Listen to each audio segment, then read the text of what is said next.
at the LES Operations Center to learn about the utilities' proposed 2026 budget and electric rates, and share your input at the annual public meeting. Learn more at les.com. MWR is dedicated to building attractive, affordable steel buildings that exceed your expectations. From commercial to residential to agriculture storage, steel buildings are cost-effective, attractive, and versatile. Plus, they're a lasting investment and an ideal choice. MWR uses Sentinel Building Systems out of Albion and can service you all over the state and region. If you have interest in a steel building, post-frame building, or fencing, give MWR a call today at 402-980-5273 or go to mwrbuildingandfence.com. The Kindler Hotel in downtown Lincoln is a boutique hotel experience unlike any other in the area. Their 45 well-appointed rooms take inspiration from the history of Lincoln. Their double queen rooms are great for guests traveling with family, and the suites are great for a business trip or romantic getaway. No trip to the Kindler is complete without a handcrafted cocktail from Boitano's Lounge on the main floor, with comfortable seating options both inside and on the outside patio. Book your room today at thekindlerhotel.com in Lincoln at 11th and P. Hi, Sean Callahan here of HuskerOnline.com, inviting you to join us here on 93.7 The Ticket every Saturday morning. Now in our new time, we're on from 8 to 9 with the weekly Husker Online radio show. We'll give you the latest in recruiting. We'll talk about what's going on with both football, basketball, and we'll probably share a few stories from the inside. It's every Saturday morning right here on 93.7 The Ticket. It's the Husker Online radio show from 8 to 9 a.m. This is Lincoln's home for sports talk on the FM dial. Also online at theticketfm.com. On the internet. KNTK FM Firth, 93.7 The Ticket. Husker Nation. Now is the time. Holy moly! Man, woman, and child did that. Put them in the aisle. Touchdown, Nebraska. Does he have enough? Is it long enough? It's going to be tipped. It's caught. How many tackles can one man break? He's to the 20. He's to the 10. He's on the way. Totally unbelievable. It's game day in Lincoln, America, and this is the A1 Automotive Ticket Tailgate Pregame Show. The A1 Automotive Ticket Tailgate Pregame Show is powered by Select Plumbing, Raising Cane's, Wall-to-Wall Wine and Spirits, Elway Power Sports of Lincoln, Currency, and the Kindler Hotel. Come on. Get up and get loud, Husker fans. The A1 Automotive Ticket Tailgate Pregame Show starts now.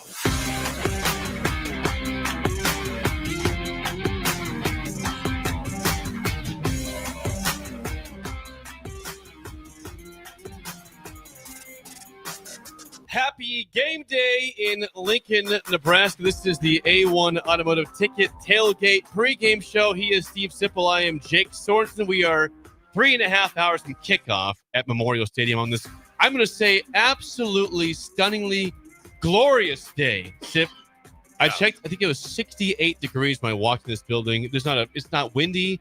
There's no precipitation. Like, think about Akron in 2018, which you talk about the Scott Frost era got off with a terrible start. The game didn't play.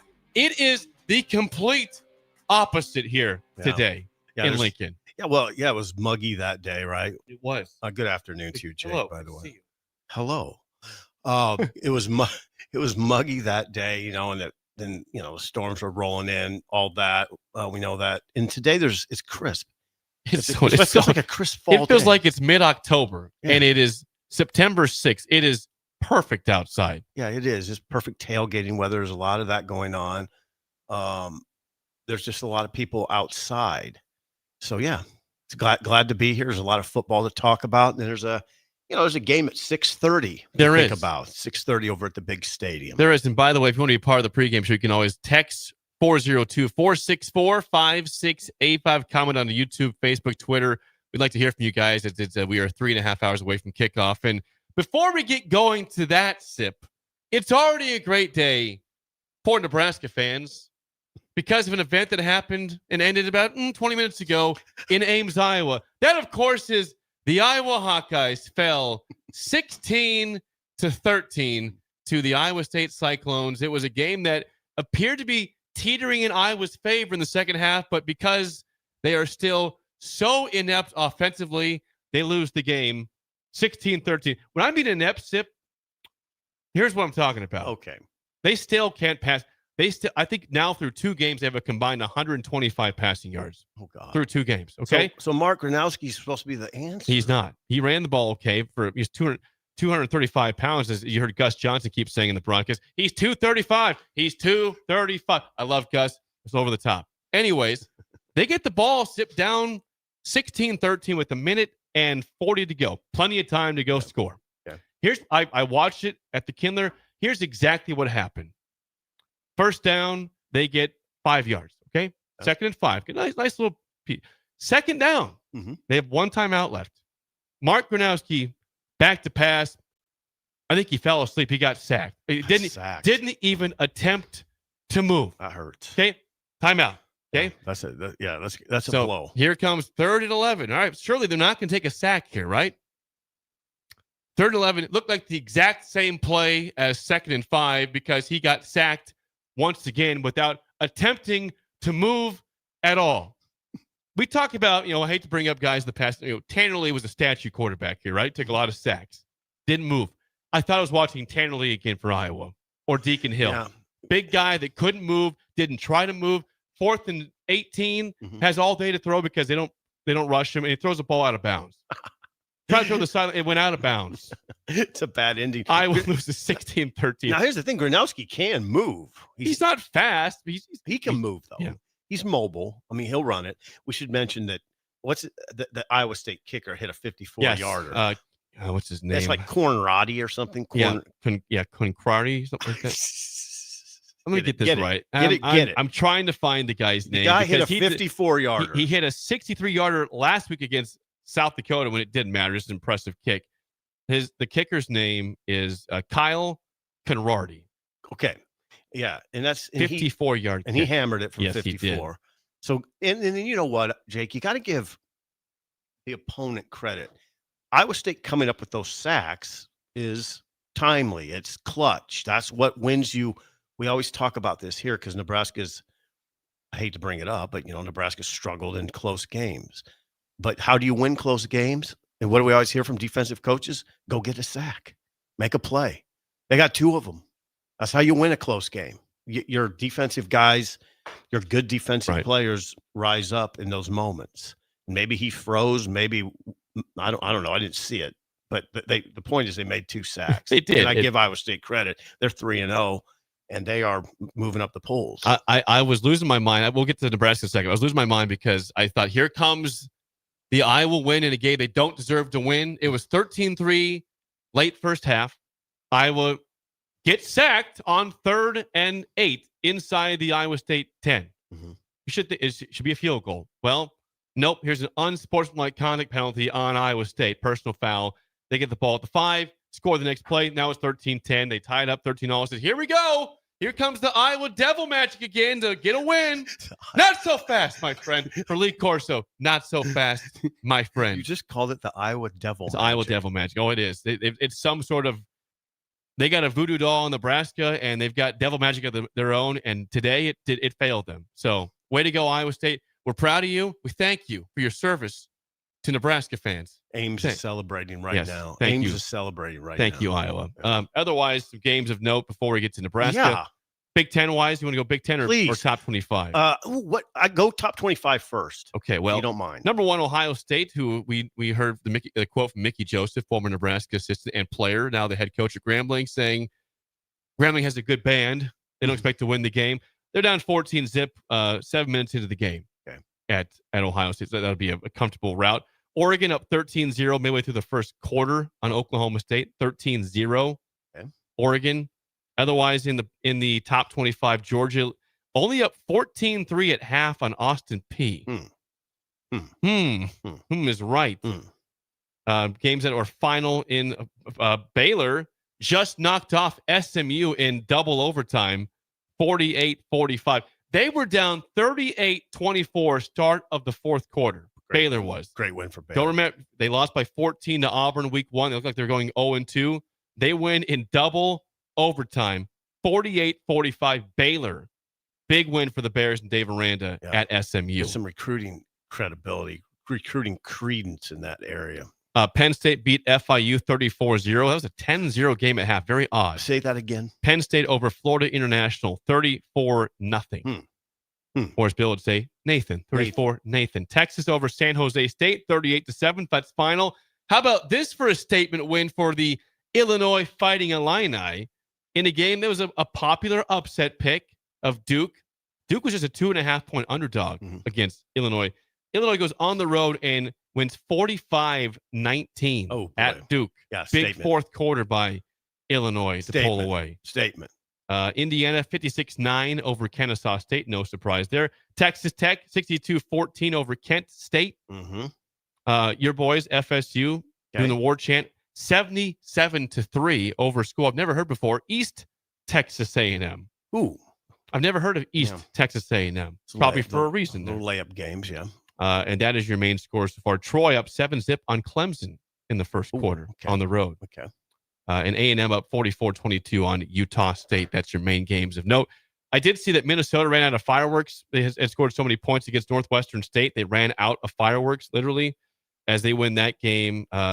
Final score there, 66-0, Minnesota. It's good to run out of fireworks. It's a good transition to feeling tonight's game. And maybe that'd be a good thing for Nebraska. Now, Nebraska's so well-heeled, I bet they have fireworks that could get them to about 120. Let's challenge that. They're well-heeled. Let's challenge that, see what could happen. Yeah. Now, we had on early break on Friday, the voice of Akron. His name is David Skozen. And I don't have the audio, but you asked what I thought was a fair question. You were trying to give him a chance to give Akron hope as 34.5-point underdogs. Show respect. Team that lost 10-0 at home to Wyoming to start their season last week. You asked him, well, how do you phrase the question? I said, what's the path? I mean, you have to be respectful to opponents. I'm not going to bring their play-by-play announcer on this show and disrespect that program. So there's just a simple question. What's the path to victory for Akron? I asked him, what does Akron have to do to win this game? His reaction he laughed. I don't have the audio, but here's what he said. You gave him a chance to answer it. He basically, and you could see, because he was on video, you could see it. He smirked, he paused, he kind of laughed. He said, well, I guess maybe their defense. Right. I mean, don't forget, this is a team that allowed 10 points. It's good. You usually win a game allowing 10 points. And they got shut out 10-0 by Wyoming at home to begin their season last week. So when the play-by-play voice, who's supposed to be the most supportive person out there, and again, he's an Akron guy. He went to school in Akron. He's obviously wants Akron to be good. When he is snickering at the idea of Akron winning this football game, that should tell you a lot about their belief in the program. That's a tough ask. I mean, you just have to emphasize the fact they didn't score on their home field, right? I mean, you can't overemphasize that. No, they didn't score. They didn't play Ohio State. They played a 3-9 team from last year, Wyoming. Right. So there's not much good to say out of that. Then the other thing about Akron is just not much to know. I mean, on offense, what Rule said is they run a lot of motion, a lot of picks. I don't know. Their quarterback, no, we covered this. Ben Finley. Yeah, he can take off, to a certain degree. I don't know if he can, though.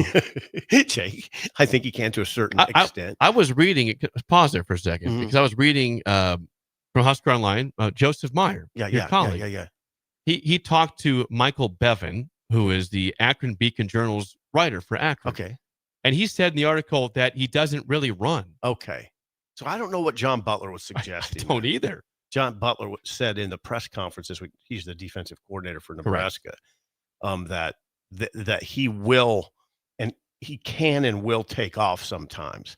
So we'll see. Maybe they have another quarterback that does that. Maybe so. They haven't seen him yet. Apparently they have a pretty good defensive line. All right. Maybe that will test Nebraska. So no, it shouldn't. I mean, come on. This shouldn't be much of a game. I don't think anybody's expecting much of a game. But Nebraska, obviously Nebraska can't treat it that way. There's things that they can work on that are meaningful. Well, let's not forget, again, different, I think, levels of team, but I don't think anybody in the world gave Northern Illinois a chance last year at Notre Dame in week 2 or 3. Nobody did. Nobody. Rightfully so. But why would you? It's a MAC team playing a highly ranked team. It would be a very big upset, which it was a very large upset, especially considering that team was the runner-up in football last year. They lost the title game to Ohio State. Yeah. So you can't just walk in there and not take Akron seriously, because that then all of a sudden in the fourth quarter, don't forget a couple years ago. I mean, we've seen losses in the stadium to Troy, to Northern Illinois, to they were trailing in the fourth quarter to North Dakota a couple years ago, won the game. McNeese State. So you just can't walk in and say, hey, Akron's here, we're going to win by 45 points. It doesn't work that way. No, the good news is it's a 6:30 game. I think that's got juice there. Yeah, you get juice as opposed to, a team that, and we see it all the time around the country. We've seen it here where a team at 11 a.m. might sleepwalk into this game. Nebraska, that might be an issue. It won't be an issue. And then the other part that's good, Nebraska comes off of a win, but there was enough that went wrong in that game, and there's enough questions out of that game that part of the narrative leading to this game, it wasn't positive. So the players hear that, so they can almost treat it like we have something to prove against Akron. If I were Joe Moorhead, the Akron coach, I would have kind of cringed Thursday night as that Nebraska-Cincinnati game was unfolding, especially as it unfolded with the Nebraska win. Oh, great, they won, but they didn't play. There's enough there that they'll want to come back and play well. And then they hear what their fans are saying. They're not going to be overconfident, I guess is what I'm going to suggest. So I'd say there's 2 or 3 things right off the top of my head that you can watch tonight and look for improvement that are meaningful. Agreed. I mean, I think, Sip, in a perfect world, again, we'd love to have that situation where, let's say Nebraska does what they're supposed to and has a big halftime lead, and you want to see guys like Latif get a chance to play. You want to see the backup quarterback, TJ Latif or Jalen Graham's play and get minutes, because anybody can have an injury at any time, including the quarterback Raiola. And if you don't want the season to be derailed by one position going down and not having a proper backup, they have to have playing time. And I hope that's the case for Nebraska in a resounding win or a comfortable win where you can see those guys get reps. I agree. In a game. I agree, but I would start off by saying I'd like to see Dylan cut loose. I agree. Yeah, let's see a deep pass, right? Right. Didn't see it against Cincinnati. That's one of the things. Like I said, 2 or 3 things to look for if you're a Nebraska fan. Explosive plays. I mean, try to generate explosion. 20 gains of 20 plus yards or 30 plus yards. I think in this game you'd look for about 7. You'd want about 5 to 7 of those at the minimum. And I'd like to see Dylan put up a number, like put up a 350-yard game. So get him really rolling. Let him show that arm downfield. That I think that Dana Holgerson would agree. In fact, he said it this week. They need to create more explosion. And I think they have some players that can do it. Now, the one thing to watch is Ja'Cory Barney. I don't know how much. I mean, he's going to play, it sounds like. But how much is the question? How much does he need to play? If they're up comfortably, just rest him, get him ready for the next 2 weeks. Obviously, next week, not a big foe with Houston Christian coming down. You got to respect him, but not a big foe. Right. And Michigan, of course, in 2 weeks. But I'm with you. We saw Dane Key had some nice catches in game 1. Isaiah Hunter had the big touchdown, of course, on the nice fade route, which you love that route. Now you love that route. I don't like it. I was not happy with that play. It ended well. It went well. But it was a beautiful catch. But you know what, though? That was a beautiful throw. Oh, it was. The whole play was great. Yeah. But it's a low percentage throw. Yeah. But it worked out. Yeah, we want to see Dane Key break some tackles and go deep, or just have a deep route and Dylan hit the guy in motion. So he's not coming back to the ball. Hit him in a good spot. That would be great. Let's see Emma Johnson break out a big run, or maybe one of the backup running backs, Mekhi Nelson. I'd like to see Mekhi Nelson flash that speed that he has. That he only carried one time against Cincinnati. You didn't get to see it, obviously. I think, Jake, you'll be surprised if he gets loose how fast he is. I mean, he does give you a breakaway threat at running back, and I think you'll see that today. Maybe you'll see some Mosey. You'd like to see some Quentin Ives back there. You can't play everybody. You can't play everybody on the roster. Well, sometimes you can almost play everybody on the roster. Maybe it's that kind of game. On the defensive side, what are you looking for? Well, I think that you want to see proof that the defensive line can get a push. Mm-hmm. They had 2 tackles for loss against Cincinnati. Sorsby, again, had a poor game passing, but had 96 rushing yards. I don't think you're going to see the quarterback Finley take off like we discussed. It's not about that conversation. But not like that. Cincinnati had 200-plus yards rushing. If you see Akron opening up holes somehow and getting chunk yards, that's a problem. Again, you should win this game and the next game and be 3-0, but Michigan comes to town in 2 weeks, and you can't look ahead of that, but you have to be prepared. If your goals are to be a contender in the Big Ten Conference and a potential playoff team, you don't get gashed by bad teams. You just don't do that. No, like I flash back to you in northern Iowa last year. Good. Yeah, they had a long, sustained drive. And they kind of were pushing Nebraska around for a while. For a while. In the first half, they were definitely. Yeah, and it sort of raised eyebrows. I don't think people wanted to say much about it. It was kind of one of those things. Well, like, did you see that?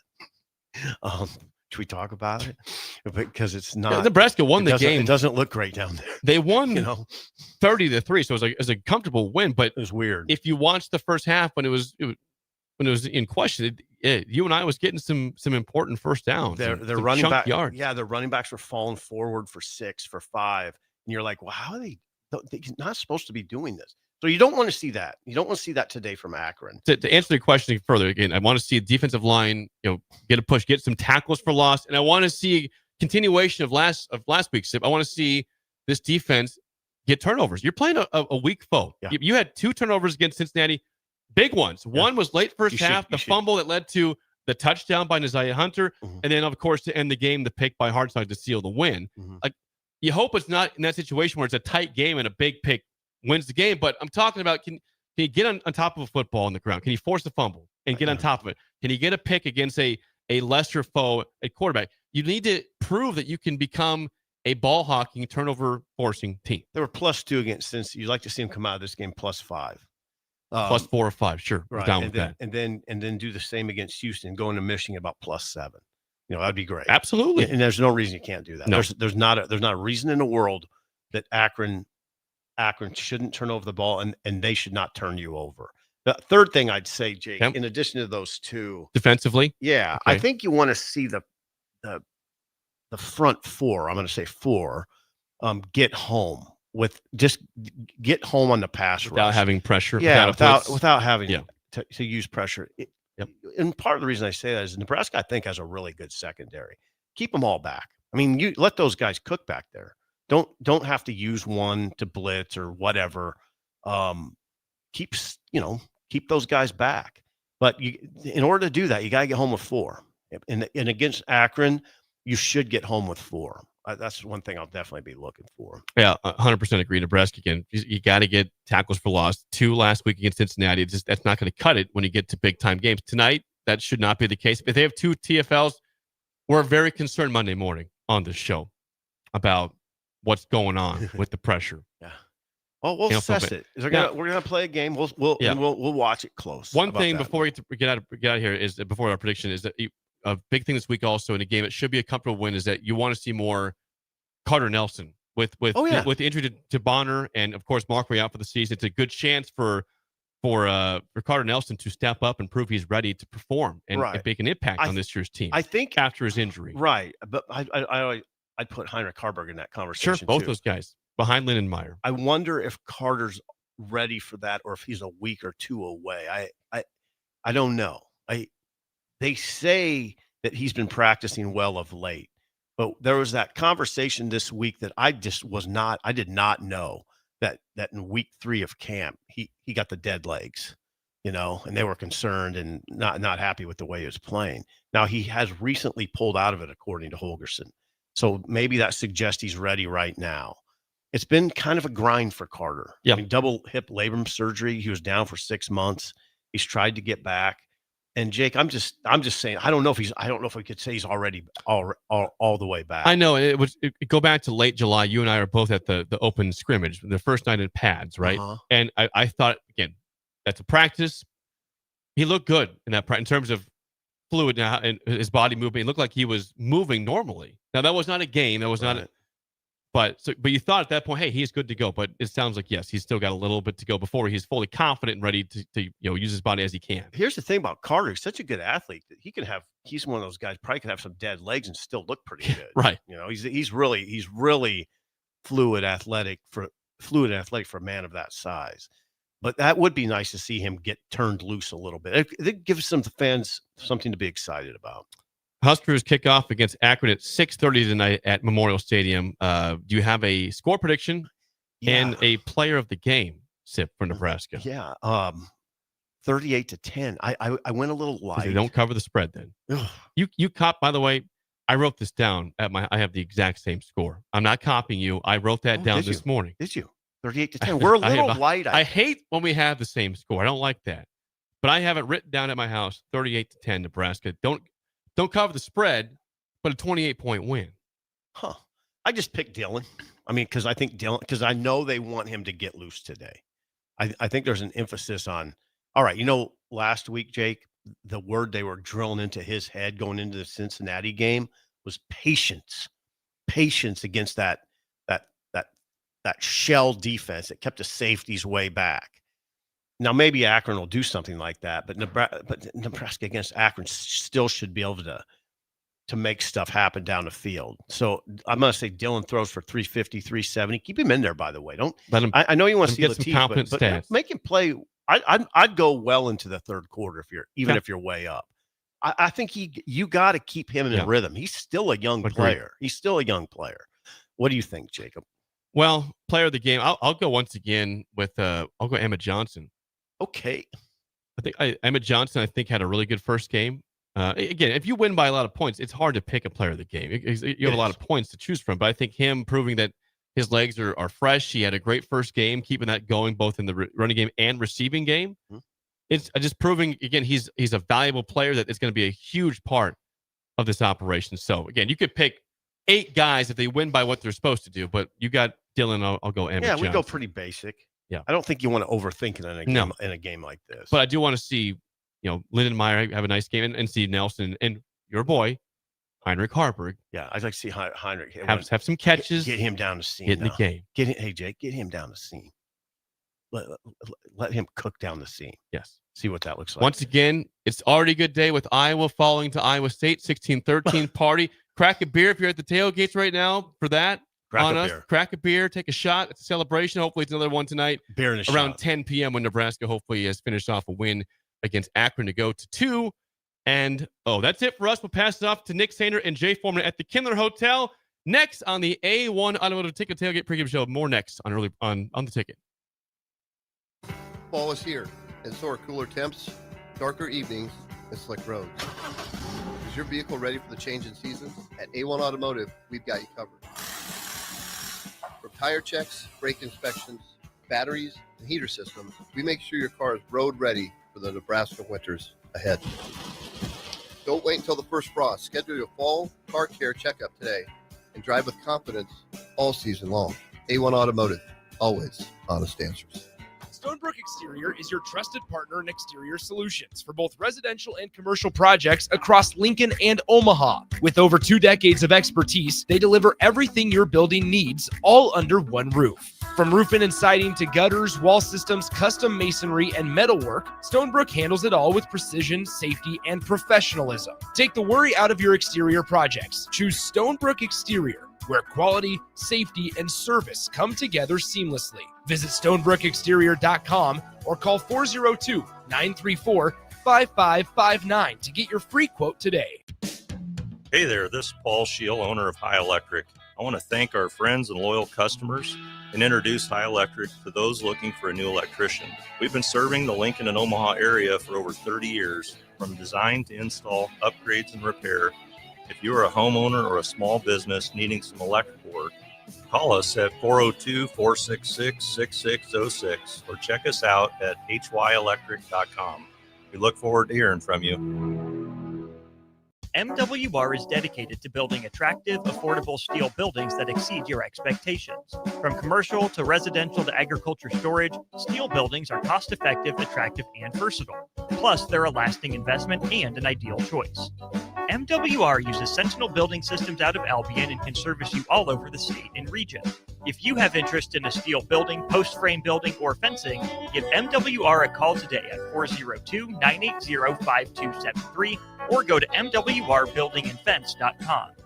At Jimmy John's, we don't make sandwiches. We make the sandwich of sandwiches.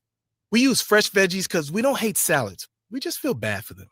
We make our sandwiches exactly how you want because you're the one who's eating it. And we bake bread all day, every day, because stale bread isn't bread. It's croutons. Sandwich history is written by the victors. Good thing we have legible handwriting. Jimmy John's, the sandwich of sandwiches. Order pickup or delivery on the app. The Kindler Hotel in downtown Lincoln is a boutique hotel experience unlike any other in the area. Their 45 well-appointed rooms take inspiration from the history of Lincoln. Their double queen rooms are great for guests traveling with family, and the suites are great for a business trip or romantic getaway. No trip to the Kindler is complete without a handcrafted cocktail from Boitano's Lounge on the main floor, with comfortable seating options both inside and on the outside patio. Book your room today at thekindlerhotel.com in Lincoln at 11th and P. It's Schaefer's Labor Day Savings Event. Take advantage of store-wide savings, interest-free financing, and special Labor Day cashback rebates. Save on all ultra-high-def TVs and audio systems while you explore the possibilities in our all-new Man Cave Electronics Gallery. From Samsung frame TVs to huge video walls and Atmos audio systems, Labor Day never looked and sounded so good. Hurry in for the Labor Day Savings Event going on now at Schaefer's, 48th and R. Lincoln. At Fairway Meat Market, you're family, and as part of the family, they want to save you money on your meat and groceries. Fairway has fresh cut meats, seafood, cheese, wine, and spirits, and a friendly staff that's always ready to help you find what you need. Stop by Fairway Meat Market today to plan your weekly meals in the Rockledge Square Shopping Center, just south of 84th and Van Dorn. Are you looking for an exciting new way to put your skills to work? Explore new career options in the fintech industry at Currency, a Sandhills global company. We offer full-time positions in financial sales, compliance, operations, and other fields. We also offer a 4.5-day work week, an attractive benefits package, and opportunities for advancement. Put your motivation to work and grow with us at Currency. Visit gocurrency.com/careers to learn more. When the clock strikes 0 after every Nebraska football game, there's only one place to go for instant coverage. Tune in for the Husker After Party Postgame Show on 93.7 The Ticket for each game, win or lose. Call in with all your takes or text the show at 464-5685 and hear quotes from the players and coaches, too. It's the Husker After Party Postgame Show, sponsored by Anderson Ford and Vinnie Kreekak of State Farm Insurance.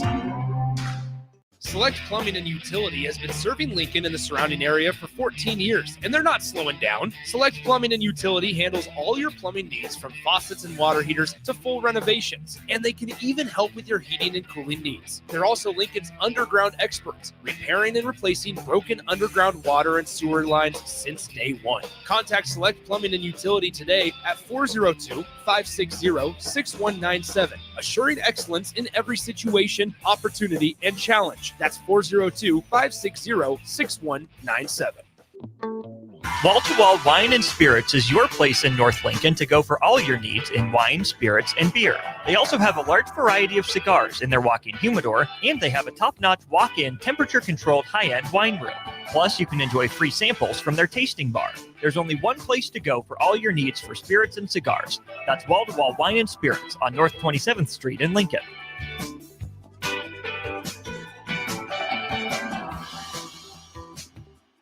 Back to the A1 Automotive Ticket Tailgate Pregame Show, brought to you by Wall-to-Wall Wine and Spirits.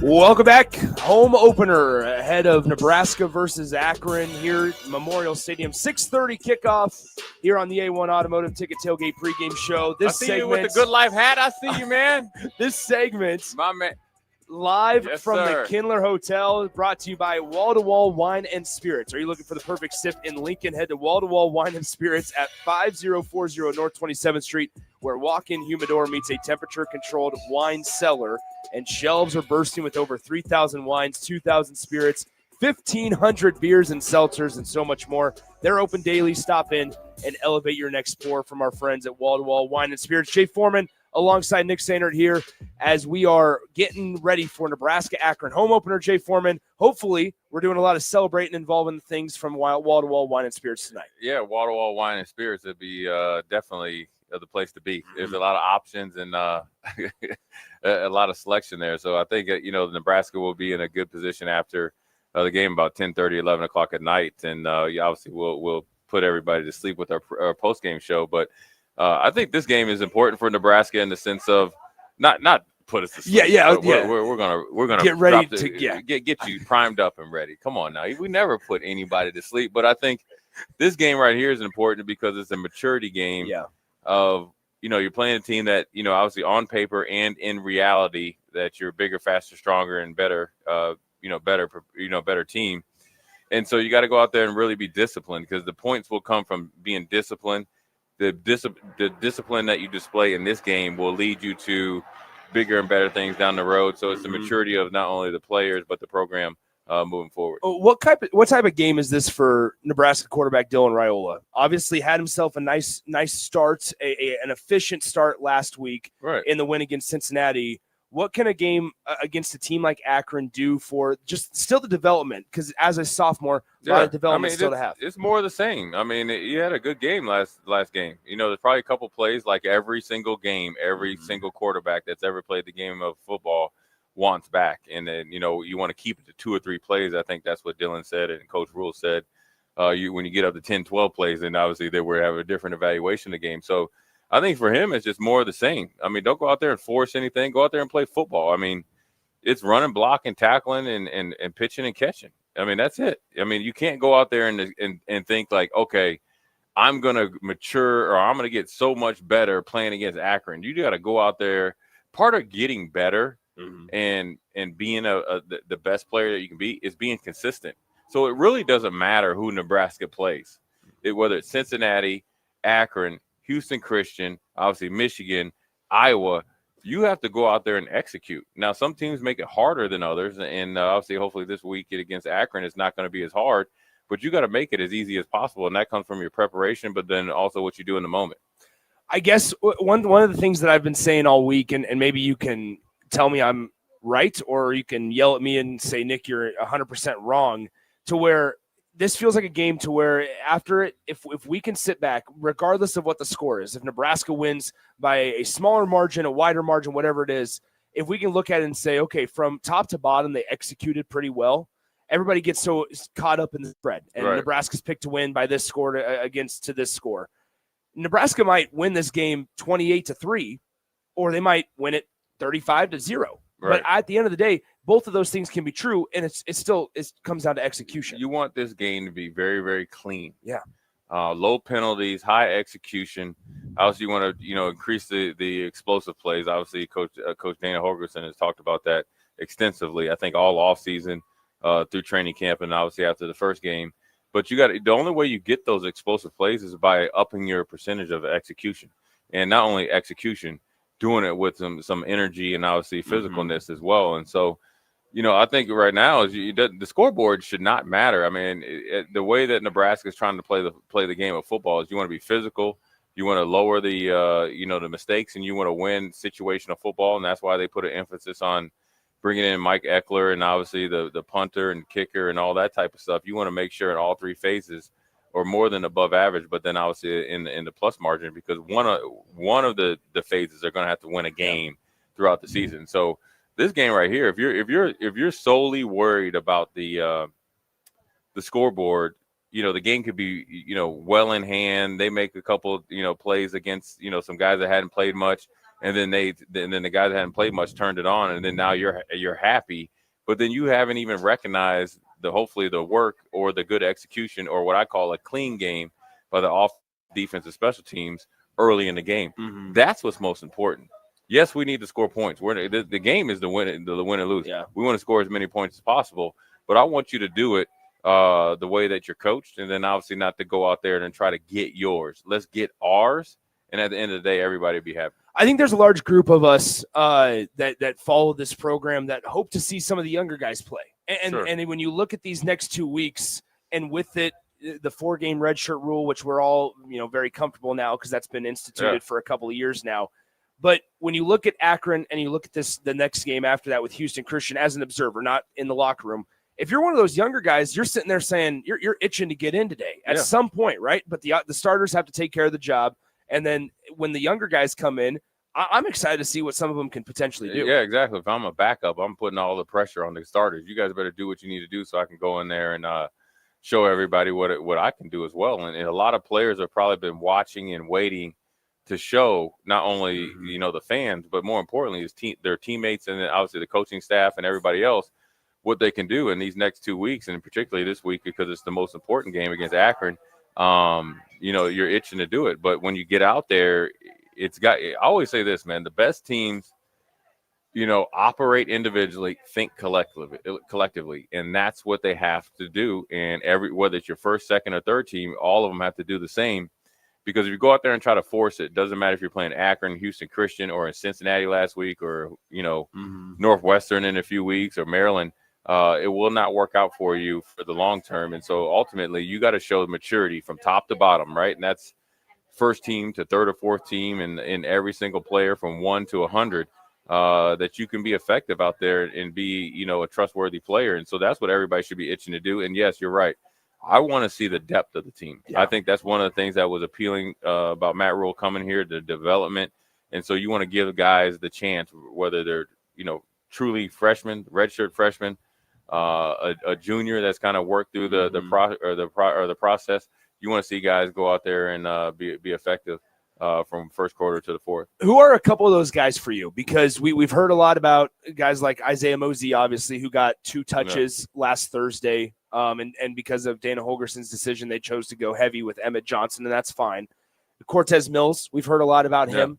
A couple guys on the offensive line, like a Tyler Knack, we haven't seen play significantly on at that right tackle position.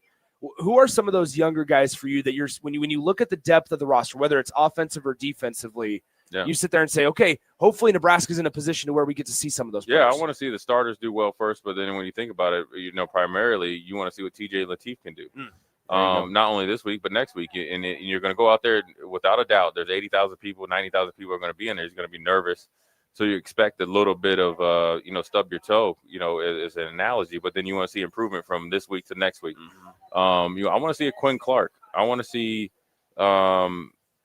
Smith, these young receivers that kind of came out of nowhere, recruited by the previous staff, but then really, I think, to surprise people. Obviously, Mosey.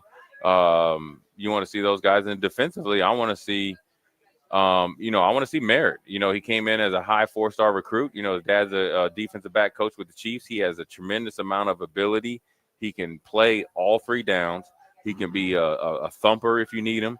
He can play recognize if you need him. He can cover. I want to see him play. I want to see Bauer play. I want to see some of the young defensive line play.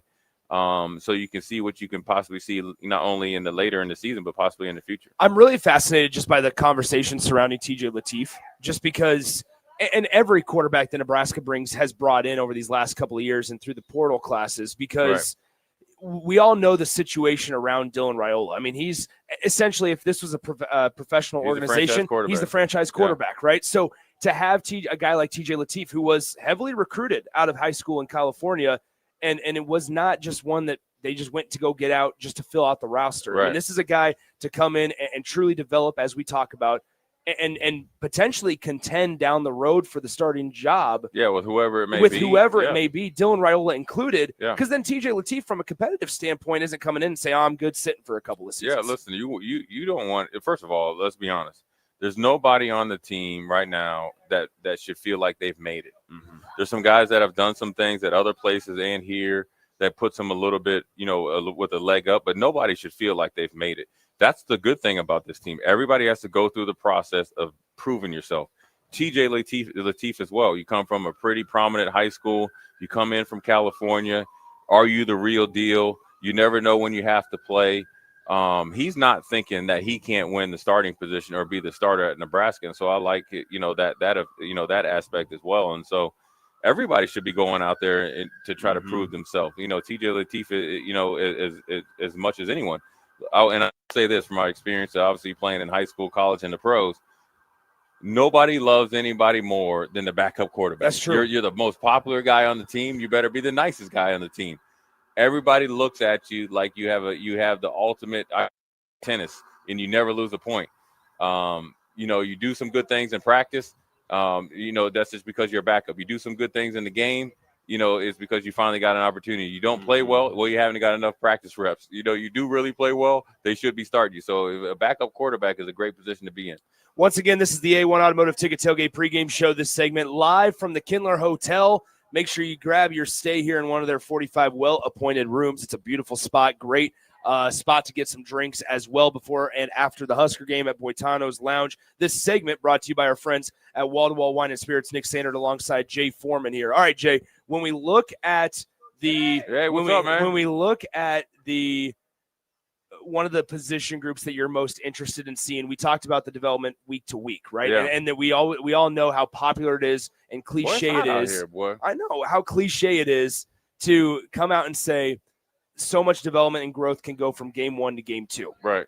What position group are you looking at and saying, all right, I want to see some growth from the Cincinnati game to today in Memorial Stadium? I mean, it's the first and second, line on the defense, defense and linebacker, defensive line linebackers. And I want to see them just play a little bit more consistent. I think they're going to make a big jump because I've been there. Your first game is the hardest when you go from being a situational player or a backup player to a starter. So I think they were doing the right thing. They just need to execute it more. I think they put the emphasis on doing the extra. It's like the extra step in every single sport. I think the linebackers got to come up big because I think the linebackers have enough veteran presence. When you think of Javen Wright, you think of Shavers, in particular, right? And then you bring in, Watson, as far as I call him, the law firm. You got 3 guys that played a ton of snaps at major Division I college football. They have to make the defensive line right, along with Elijah Judy, Van Poppel, and obviously, Cam Linhart, and everybody needs to handle their business. I want to see them play as a unit, right? I want to see them stifle any attempt that Akron is trying to run the ball as long as they're in the game. That will give me, obviously, the confidence moving into the future weeks ahead. Let's talk a specific position, the left tackle. It's been such a big conversation this entire offseason. Obviously, you bring in Elijah Pritchett, but then now Gunnar Gatula today will be starting at left tackle for Nebraska. Yeah. I mean, what do you say if you're to Gunnar Gatula saying, all right, you're starting left tackle? Listen, you got thrown in the game last year in like the fourth quarter. Yeah. And you handled your business. He did not look out of place. I would want, if I was talking to Gunnar, why are you I would ask you, just to put it back, why are you even thinking that you're not the starter? You need to think like the starter. Whatever the circumstances are, you're going out there. The better that you play really eliminates any other conversation of anybody else. This is your opportunity. The being thrown into the situation last year and being able to hold your head above water was more than a learning experience. That's a confidence builder. Now you take that true confidence. Now you should have the belief. You're not facing anybody better than Ohio State's defensive line that you played against last year. You're not facing anybody better than the guys that maybe you played in their practice or potentially in the bowl game or obviously Iowa, so forth and so on. So why are you don't ever get off the bus and think that you're not going to come out there. Matter of fact, the better that you play and the offense is rolling, well, then now they're thinking like maybe you're the spark plug. So that I would really probably, trying to get him to deviate from anybody else and focus on himself because he has a tremendous opportunity right now. Before we get to picks and key players for a Nebraska win this evening, let's talk big picture. We've watched college football this morning. We saw Penn State struggle in the first half a little bit against Florida International. We saw for the first quarter, at least, Texas struggle against San Jose State. It was a one possession ball game at the end of the first quarter there before the Longhorns forced a couple of turnovers. You look around in week 2, there's still some teams struggling against what we would call inferior opponents. Right. If Nebraska goes out tonight, 6:30 kickoff, takes care of business from the jump, what does that do for the program in year 3 of Matt Rule? Well, I think, outside of the state of Nebraska and more importantly, inside the state of Nebraska, it gives people that just, okay, we're seeing progress, right? And then nationally, I think people, okay, they did actually what they're supposed to do versus if it's a, 10-point game, then here comes all the assumptions, into it. Because a lot of times the people outside of the state of Nebraska won't watch the game. So for Nebraska, it's to go out there and handle your business. This is another opportunity to go out there and play football. This is why I keep saying it. Football is the hardest sport to play. You have to love football. You can't like football. You can't fake football.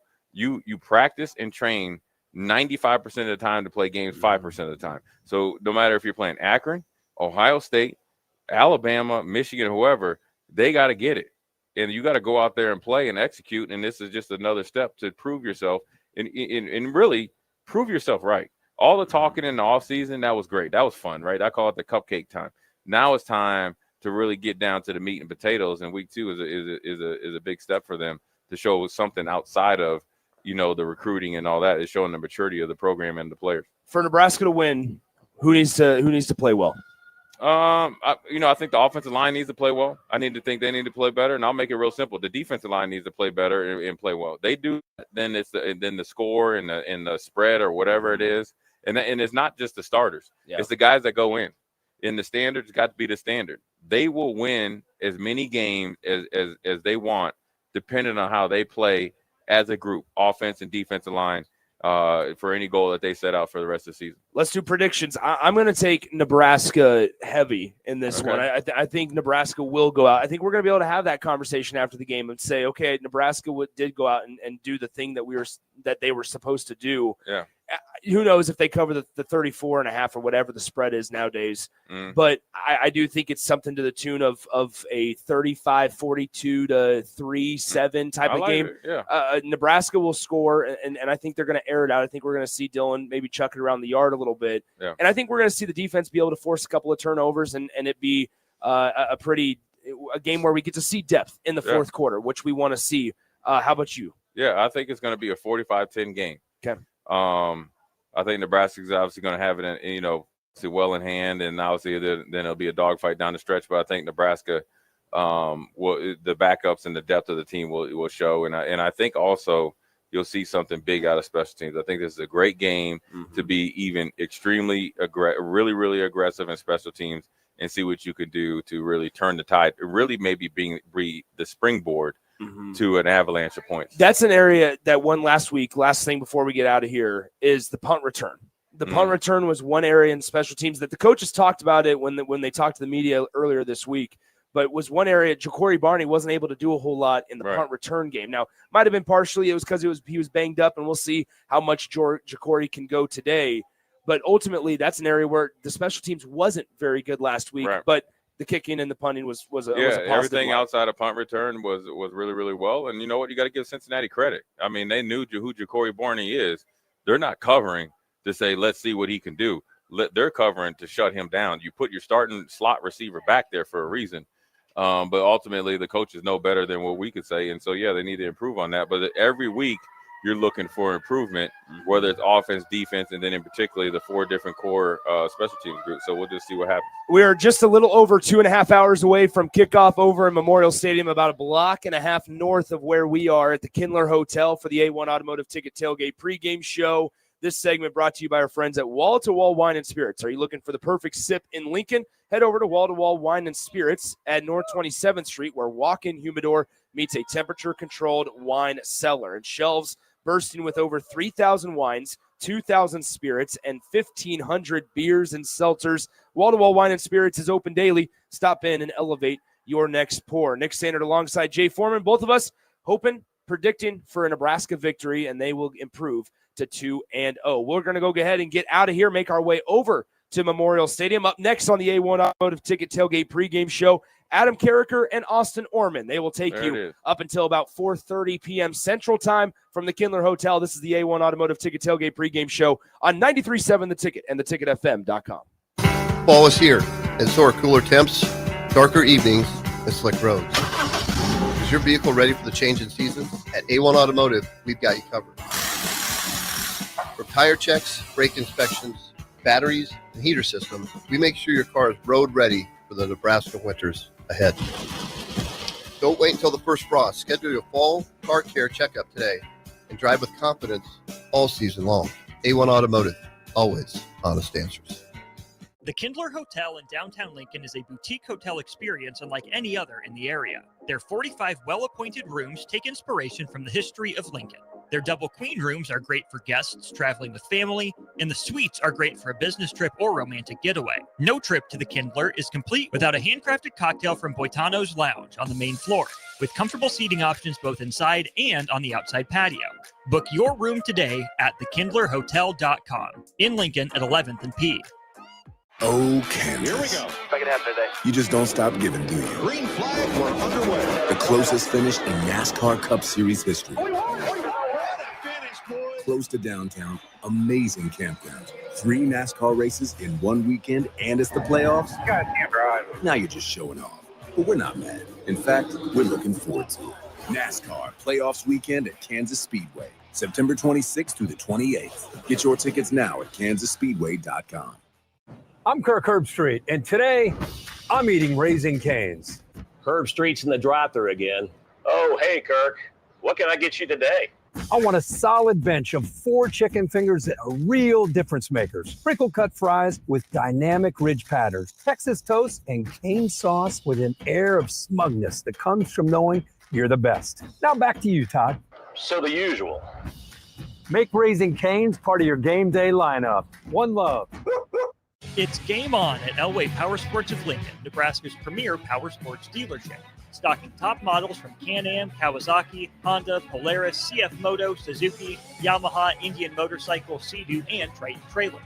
Score big on our massive selection of Can-Am side-by-sides with rebates up to $3,000 on select in-stock models. Elway Power Sports of Lincoln has you covered all under one roof with a large selection of side-by-sides, ATVs, motorcycles, and personal watercraft at their 27th and I-80 location. They can't wait to get you set up for football season. This is Bill Mitchner, Executive Director of Lincoln Lighthouse. Did you know Lighthouse provides multiple programs for students such as one-on-one tutoring and mentoring, as well as pro-social skill exercises, while providing them a nourishing meal and a safe space during all months of the year, even during school breaks. Learn more or contribute to Lighthouse at lincolnlighthouse.org today.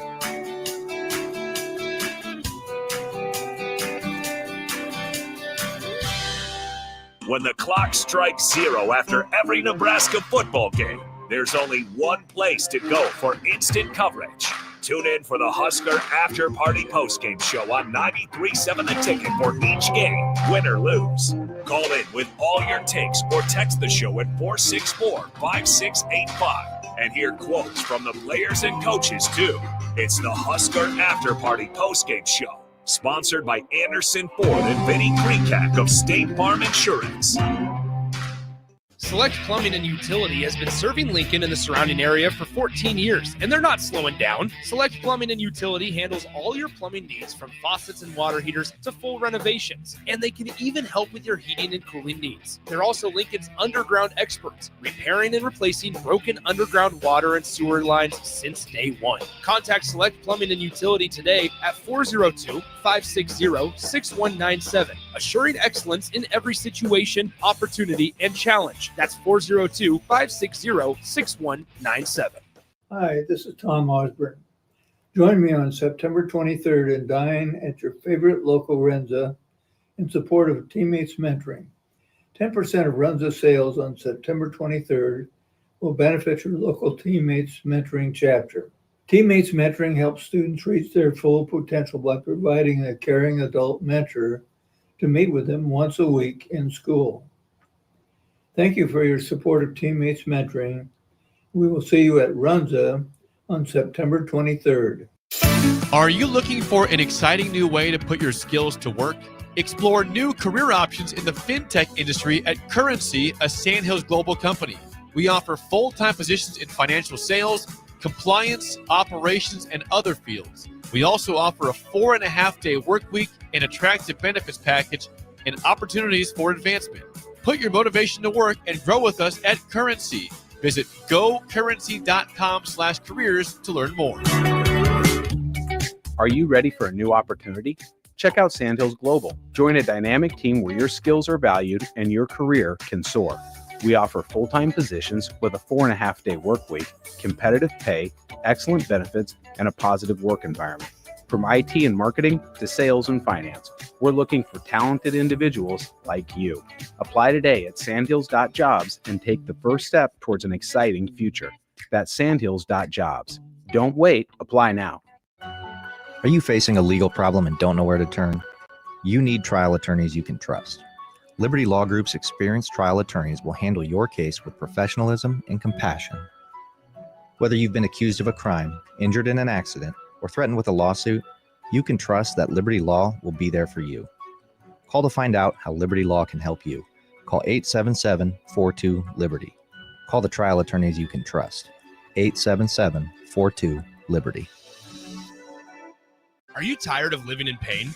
At Prairie Orthopedic and Plastic Surgery, they make it simple. From head to toe, spine to extremities, they've got you covered. Their multi-specialty team of experts in orthopedic surgery, plastic surgery, podiatry, physical therapy, and occupational therapy all work under one roof to get you back to living life pain-free. Don't wait another day. Visit prairie-ortho.com today or call them at 402-489-4700. Prairie Orthopedic and Plastic Surgery, where healing begins. Are you ready for a new opportunity? Check out Sandhills Global. Join a dynamic team where your skills are valued and your career can soar. We offer full-time positions with a 4.5-day work week, competitive pay, excellent benefits, and a positive work environment. From IT and marketing to sales and finance, we're looking for talented individuals like you. Apply today at sandhills.jobs and take the first step towards an exciting future. That's sandhills.jobs. Don't wait. Apply now. This is Lincoln's home for sports talk on the FM dial. Also online at theticketfm.com. On the internet. KNTK FM Firth, 93.7 The Ticket. Back to the A1 Automotive Ticket Tailgate Pregame Show on 93.7 The Ticket and theticketfm.com. Brought to you by the Kindler Hotel. Welcome back in. It is indeed the A1 Automotive Ticket Tailgate Pre-Game Show, live from, right now, the Kindler Hotel. Had Nick and Jay last segment. I'm holding down the fort till Adam Carricker can cut through the traffic. You should be used to dealing with that, right? I mean, that's a huge dude who's used to dealing with traffic along the line of scrimmage. I know he will get here sooner than later. We will chop it up about the Huskers and the Zips. We are here at the Kindler Hotel on 11th Street between Q and P.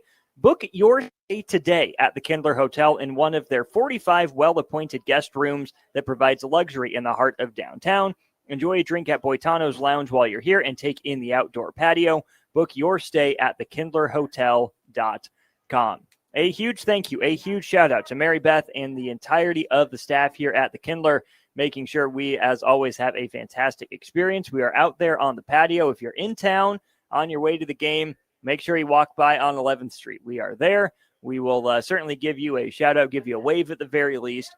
Don't forget, if we are on air, it's pretty hard for us to hear you, pretty hard for us to talk to you. But if nothing else, we can give you a wave, give you a salute, and say, what's up?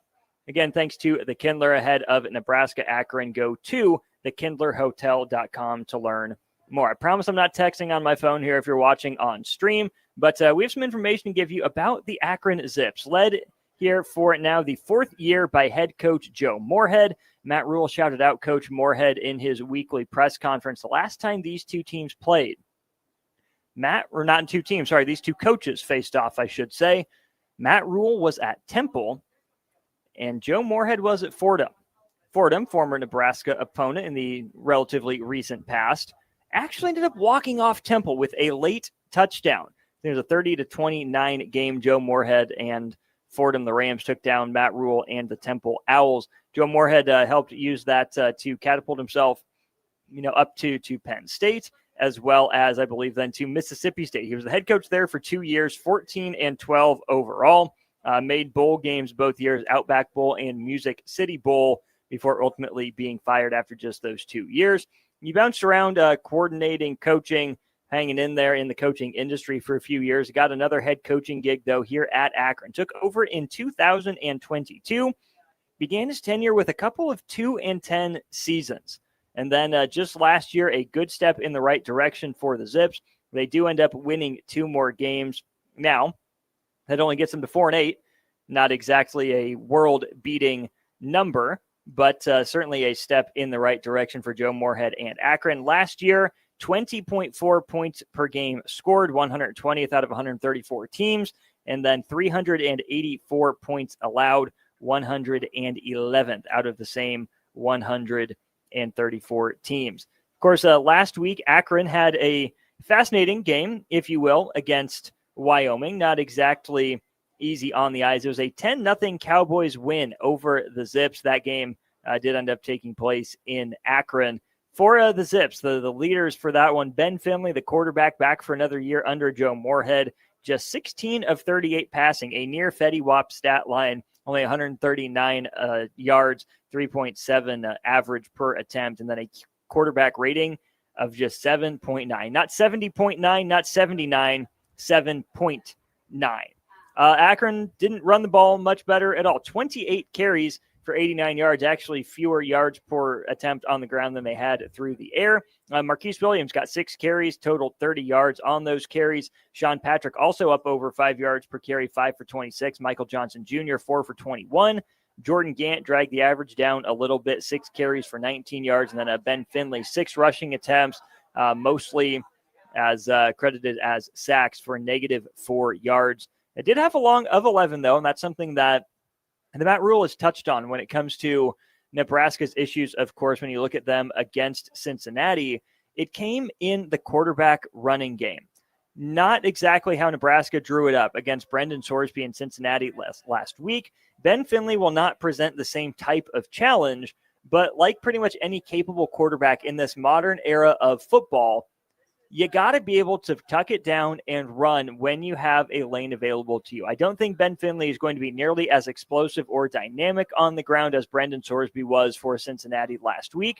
But if Nebraska finds itself in trouble in its rush lanes, in its discipline, if it manages to collapse the pocket a little bit, Ben Finley can indeed escape and scamper, do enough on the ground to keep Nebraska honest. Leading receivers last week for Akron, Sean Patrick had those 5 carries for 26 yards. Also the leading receiver, 4 catches for 47 yards. And then he was the only player with 4 catches. One player with 3 was Kyan Mason, 3 for 29. Miles Walker, 2 receptions for 20 yards as well. So not a lot going on in the stat column for Akron against Wyoming last week in the 10-0 Cowboys win. Let's bring him in, former Husker Adam Carricker. Adam, welcome to the Kindler. How are you, my friend? Dude, I'm glorious. How are you? Doing great. Welcome to the party. We're here. We did it. First home game of the year. Woo! Got some excited fans. You ready for the light show? Oh, always. The light Always. show. I love that Matt Rule brought that up in the press conference, too. And he was yeah. asked about, I got to be honest, last week, like a home game, but there was no light show. And he brought that up. He goes, I hope we're doing that again. Of course we're doing that again, Coach. So my first year, I said, don't look at the lights. Second year, okay, go ahead. Yeah, I'm looking forward to that in the fourth quarter. All right, but should we talk a little bit of football first? Sure, let's do it. Why not? What are your expectations for this game? Just win, baby. No, it's not just win. It's just that win. was last week. It's still just win. No, it's not. I don't think the program. If we walk out of here 7-6, you're happy. I will have plenty to talk about and plenty of angry callers. Well, so we plenty to talk about. So content-wise, you're happy? Okay, it's a football fan, not so much. It's a win-win there. No, I mean, of course, if you're asking me, I'm going to use the word hope. What I would like to see from Nebraska is that this one's out of reach, out of doubt by the time halftime rolls around. That's what I want to see. Do I expect that? Absolutely not until Nebraska proves it. They've had opportunities from time to time to do that. I know it's tough in the Big Ten Conference. It's time for Nebraska to bury a team. Of course, that's what I hope they do. But I'm not going to expect it until I actually see them do it. What was your score prediction? I haven't given one yet. What is it? I don't know. I think that when I think about this game, the line at 34.5, I don't think it's moved. That seems a little rich for my blood. Okay. I could see Nebraska winning something, 28-0 or 31-3, something like that. And that's because, Adam, a lot of the conversation throughout the offseason was on the offense. Oh, the offense is going to be so much better. Full offseason with Dana Holgorsen, Dylan Raiola year 2. They were both fine, I thought, in the first game against Cincinnati. Dylan, of course, 33 completions, just 3 off the school record in that game. But Nebraska's had 1 explosive offensive game with Dana Holgorsen in charge. Now, out of 5, right, not a huge sample size, but I need to back off my hopes and my dreams for the offense until they prove they can do it week in, week out. Now, I was very pleasantly surprised by the defense last week. I know the conversation around that unit has been mostly negative. Oh, look at the rush defense. It got shredded. Oh, they can't stop a quarterback. But they allowed 17 points to an opponent with a pulse. With everyone they lost. I gained a lot of respect for that defense last week. Maybe it's going to look different today. Maybe it's a different challenge with what Matt Rule said Joe Moorhead and his offenses present. But until I see the offense, put up more than 40 points more than once, I'm going to say that this team is going to still struggle to have those explosive plays that we haven't seen.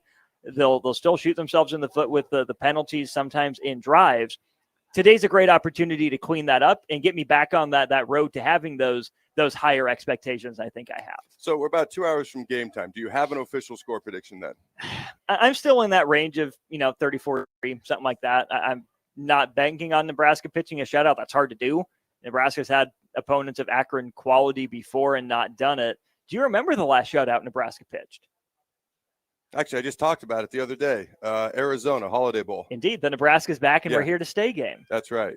33-0. Was that the score of that? Yeah, 33-0 against Foles and former Super Bowl champion. Yeah. So, Nick here's Foles. the deal. So we see things a little similarly, a little bit differently. I think just walking out of Kansas City, and I said this before, I was surprised we weren't favored by more. I expected us to cover by double digits. I said all this before the game. I felt the same way after the game. I also said going into the game, there's so much new for us. They have a lot of new. First games of the seasons just tend to be wacky. I'll just take a win. And then after the game, we found a way to win in a way that we don't normally do because we normally find a way to lose in those types of games. And I was like one of the few people that was like, all right, not what I wanted, but gosh, I'm actually happy. I'm happy but not impressed. I can be two different two things can be true at once. I was happy but not impressed. I want to walk out of here happy and impressed tonight. Now, they don't have to necessarily cover. I did predict 38-3, by the way, which means I have a little bit more faith in our defense coming into this game than the offense. Part of that is what I saw from Akron a week ago. They completed less than 50% of their passes, didn't even rush for 90 yards. I mean, I think the defense has I don't want to say redeemed themselves. They got a lot of heat this week. And again, a lot of it was based around a pretty good quarterback who made a lot of plays with his legs. Akron's quarterback is not the same with his legs. So we will learn a little bit more in general. Obviously, we'll learn a lot more in a couple of weeks versus Michigan, but a little bit more in general about the defense today, what they can do versus a typical quarterback that we're going to see in the Big Ten. What will it take to impress you? Well, offensively, I'm with you in the aspect of I've got to see it. But at the same time, it's fair to expect more of these things the next couple of weeks. So for me, what would impress me is we allowed a 52% completion percentage last week to a guy who completed less than 50% of his passes against Wyoming. So about the same completion percentage. You can't give up more than a touchdown on defense. I said 3 just because it's really hard to shut a team out, like you said. Under 80 yards rushing. If Wyoming can hold them to 89, under 80. Offensively, we haven't scored. We've scored 40 points twice last year. Okay, it was exactly 40 versus UTEP and then 44 versus Wisconsin. We don't have to get to 40. It'd be nice. I don't think Akron's terrible on defense. I don't. I think their offense is terrible. I don't think they're terrible on defense. So for me, I would like to see us continue what we did last week. I would like to see us be efficient, take care of the ball, win the penalty battle, win the turnover battle, all things we did last week. Just give me 5 explosive plays, 5 plays of 15 yards or more. We had 1 last week. We also allowed 1 last week. But offensively, let's have 5. And if we do that, it doesn't have to even match the spread. Don't even have to hit 40, but just in that range. And you feel like, I like what you said, you feel like the game is in hand at halftime. I'll walk out of here a little bit more impressed and still happy. The efficiency versus explosion argument, I've always framed it as kind of contradictory, but that's just the big picture look. The way that you get more quote unquote efficient as an offense, right? When you look at the total number of drives you have compared to the total number of drives you score on, the easiest way to boost the total number of drives you score on is to get more explosive. I don't know, Adam, if Nebraska is going to be a team that averages 6.5 yards per play or 7 yards per play, right? That would be a good step in the right direction.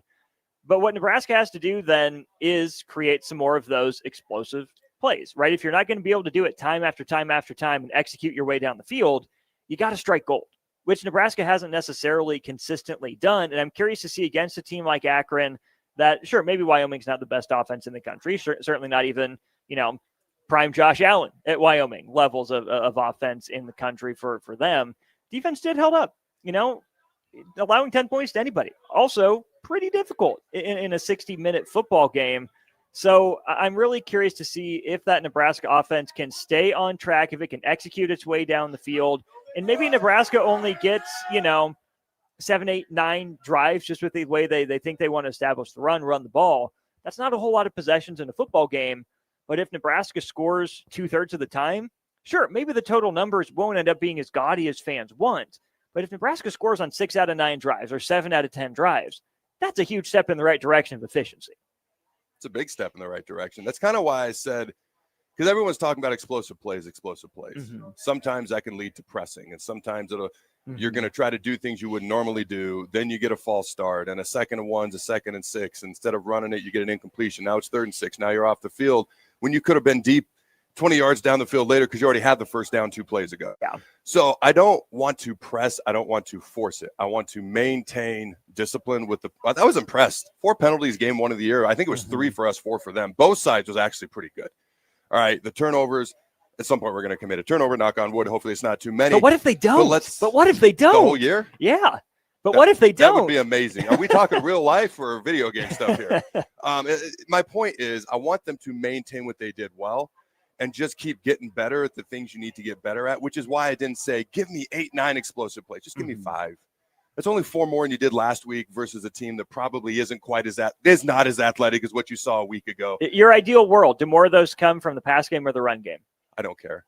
I don't care if they come from special teams. If you noticed, Heck yeah. Rule was the hardest on the special teams unit at his press conference Monday. Number one, it's easy to be hardest on the unit that performed the most consistent because you already know they did well. He was the most protective of the units that received the most criticism, which is how most coaches should be and will be. He did number one because the special teams unit played well. Number two, because you can create explosive plays within the special teams and it doesn't change anything for your offense and defense. So I don't care. Pass game, run game. I'd rather not rely on the defense for big plays, but I'll accept them as special teams. I'm okay with any of that. And I think that's what Rule was trying to drive home. He doesn't want his offense to press, but boy, if we can get some explosive plays out of our special teams, that would be huge. But if the offense isn't going to press, let's stick on that for a second, then it becomes even more inexcusable for Nebraska not to score with 3 or 4 cracks at it from the 6-yard line. Yes, they get it down to the 1. You hopefully Lindenmeyer can break a tackle like that moving forward. We'll credit Cincinnati for that effort to keep him out of the end zone, sure. But then you get the false start. Yeah, that's a killer. That's a momentum killer. You feel really bad about it because you prefer 3 or 4 cracks from the 1 compared to 3 or 4 cracks from the 6. But if Nebraska, only gets 1 or 2, maybe 3 explosive plays a game, then the red zone execution has to be amped up by orders of magnitude. Whether it's finding big tight ends, whether it's finding ways to free Dane Key like they did on the 4th down, maybe it's just as simple as, hey, we like our matchups on the outside with the jump ball. Because Adam, even just through just one game, I'm not saying that's the reason I believe this, but I don't think this is a road grading Nebraska offensive line. I think it's more. I don't. They're Joe Moorhead Award winners, Remington Award winners. Isn't this what we were told all offseason? You don't believe that? I believe it or not. Okay, not sorry. even just with just one game. Go ahead, Austin. The interior of the line was generally solid, generally fine. Tackle positions concerned me a little bit, but even still, I think it's a more athletic line than a powerful line, which leads me to believe Nebraska needs to be better on the perimeter in terms of the run game, whether that's wide receivers or just running off tackle, right? Get your guards moving in space. And from this admittedly, non-player perspective, that seems a lot harder to do in the red zone, where it's supposed to be line up, punch, punch, punch, punch, punch. We can punch it in. Didn't see a lot of that from Nebraska consistently last week. So it's one thing if you say, yep, if we're Nebraska, we're not going to press. Teams are going to play the 2 or 3 high against us. We'll just take what the defense gives us. Okay, well, then you have to, as Dana Holgorsen, figure out a way to be one step ahead in the red zone, because I don't trust his offensive line to just line up in old-fashioned power eye and say, okay, we're at the 5. Here's 4 cracks, dare you to stop us. Well, there's a couple of things there. One, red zone efficiency is something we were not good at last year. Got to improve that. One thing that's going to help us is just the ability to consistently make field goals. If we don't have Kunanen, I don't know that we win that game the other night. Not with what we had last year from our kicking game. Hole coming off injury, Alvaro coming off injury. Yeah, that was an improvement. Now, people forget Hole at one point made 8 straight field goals, and he made after the missed Ohio State, it was 9. He made a few big ones in that Ohio State game where we're not up by 7 with 5 minutes to go. And so I think we had the lead with 7 minutes to go. So for me, the red zone efficiency has to go up. The ability to make consistent field goal kicks, it sounds silly, but it's going to be huge, especially if you're down by 1, 2, or 3 with the game on the line and you're running out of time. It changes the game dramatically to have to score a touchdown versus let's get in field goal range. We trust our kicker. Well, take us through that as a former defensive player, Adam. You're a defensive end. You're out there on the field. I want to get to the offensive line real quick because you said something that I don't know that I know the answer to. And maybe you have a better perspective on this. You think we're more athletic than we are powerful. I don't know. I look at Prohaska. He's more of a power player than athleticism type player. I would say Is the he same. either? I don't. That's what I'm saying. I don't know about the line yet. But if I had to pick one, you got to keep in mind. I mean, 6'9", 330 with 3 major knee injuries is going to limit mobility a bit. Not that he can't still move. So I don't know where we are there. You look at Latuvsky, he's a power dude. You look at Spindler, the way he plays, a little bit more power. Justin Evans, probably more athleticism to him. Left tackle's kind of all over the place right now. Corcoran's probably a little bit more athletic. To me, I don't know what we are. But when you get in the red zone, I'll tell you right now, like, it is easier if you say red zone run. If you say 4th and 1 from the goal line, then you got to go power. Gotcha. So it depends on how far from the goal, the first down, or the goal line you're talking. And I don't know. I was having fun with the O-line earlier and things we heard this offseason. I do believe we're better. I just don't know how much better. And I don't even know what our strength is yet. I do feel like we're good at pass blocking. Like, I don't know, good, but improved. 2 years ago was abysmal. Last year was better. This year, it looks like it might be our strength, but we got to be able to do something when it comes to running the ball consistently too, to your point. I think that's fair. And on that point too, Dylan Raiola's scramble for first down was huge. That's going to make the pass blocking look a lot better. Yeah. That came at a big time. It was a play that I tend to agree doesn't make last year. Now, the TV angle, this is something I keep falling into the trap of. I mean, it looked like there was some traffic, but there was certainly a big enough lane. The Dylan Raiola was never really in any trouble. I think it was Corleone that was tied up with one of Nebraska's interior guys. On the TV broadcast, he looked close, but the TV broadcast was shooting down at it this way. Corleone was on the far side. So Dylan still had a yard or two of separation. Wasn't really in any danger of Corleone reaching out and bopping him on the head or anything. Do you know what I took from that? What did you take from that? Because some people, why doesn't he run more? And I've heard people mention no, we're not going to run the option. Okay, like just unless we not even the zone read Chip Kelly stuff. Unless we do Harburg back there with an RPO or something, you know, that we're not going to do that with Dylan. It's not his game. The one thing I took away wasn't speed, lack thereof, any of that option, no option. He was decisive. Yes. And he took off and he ran. And that's not something he was last year. He didn't hesitate. He was like, bam, I got to go. Yeah. And I was like, dude, I will take that. Thank you. That was a good example of that. To prove that he's not perfect, that 4th down and 2 at midfield. I, even in the moment, liked the call to go for it there. You score at the end of the half, you get the ball back, you have a chance to certainly not put the game away, but get even more cushion. Start to deliver, a punch that's going to really add up and Cincinnati's going to feel it. Thought he could have had Dane Key on that one. Then it was a bad decision to come back all the way across the field, throw it the way he did.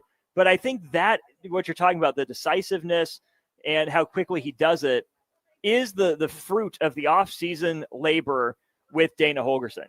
Key 1, key 2, key 3, go. It can be that simple. See him making his reads. Like I saw highlights put out, and you can literally see him go boom, boom, boom, and he throws. So that's there. I like that.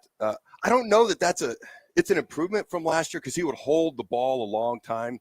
As a teenage true freshman starting quarterback might be prone to do. Is that being tentative, or is that trying too hard to make a play? Horrible at it. He wasn't. I felt like people dwelled on it too much. What he was, I'm not going to use the H word. What he needed to improve on was when it was there taking off and running or not.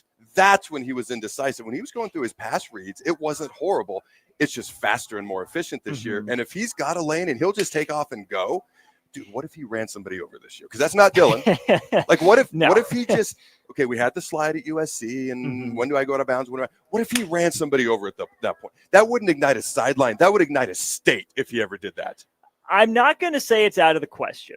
That to me, though, strikes me as another offseason thing, because even his slide at the end of that run we were just talking about against Cincinnati, still didn't look right. I know he's a former catcher. Some of those are athletic guys. Some of them are not. I want to see it from Dylan. I'm not 100% sure that's his mentality. Was he a catcher? I believe so. I knew he believe played he was a baseball. catcher. I just assumed he was a pitcher. He's a catcher? Well, I mean, in high school, I'm sure he pitched, but I believe he was behind the dish for a while as well. Okay, so I don't want to overgeneralize, but some of the worst sliders I've ever seen in my life are catchers. No offense to every catcher out there listening. That's just my personal experience. Some of the worst sliders I've ever met in my life are actually really athletic quarterbacks for some reason Robert comes to mind in DC. Just one of the Interesting. worst sliders ever. And catchers. He probably never had to. That's a topic for another day. Probably And should have. He might still be playing in DC if he learned how to do that, but we'll save that. DC fans would be going nuts right now. We're in Lincoln, Nebraska, know the audience, but go ahead. Hey, DP's the audience. He's a Commander's guy, so Dude, come on. You can talk about it. You got rain. After his rookie year, when he tore the ACL, the Seahawks playoff game, that was the topic of the entire freaking offseason. Well, let me go that same route with you. I'm a Colts fan. Andrew Luck. Same draft class, same thing. He came out and said why he retired like a few months ago, didn't he? Why did he retire? Oh, I mean, it was the mental grind of it all, and not being able to get back from the injuries or whatnot. But I blame Ryan Grigson for a leaky offensive line and the last-rated kidney.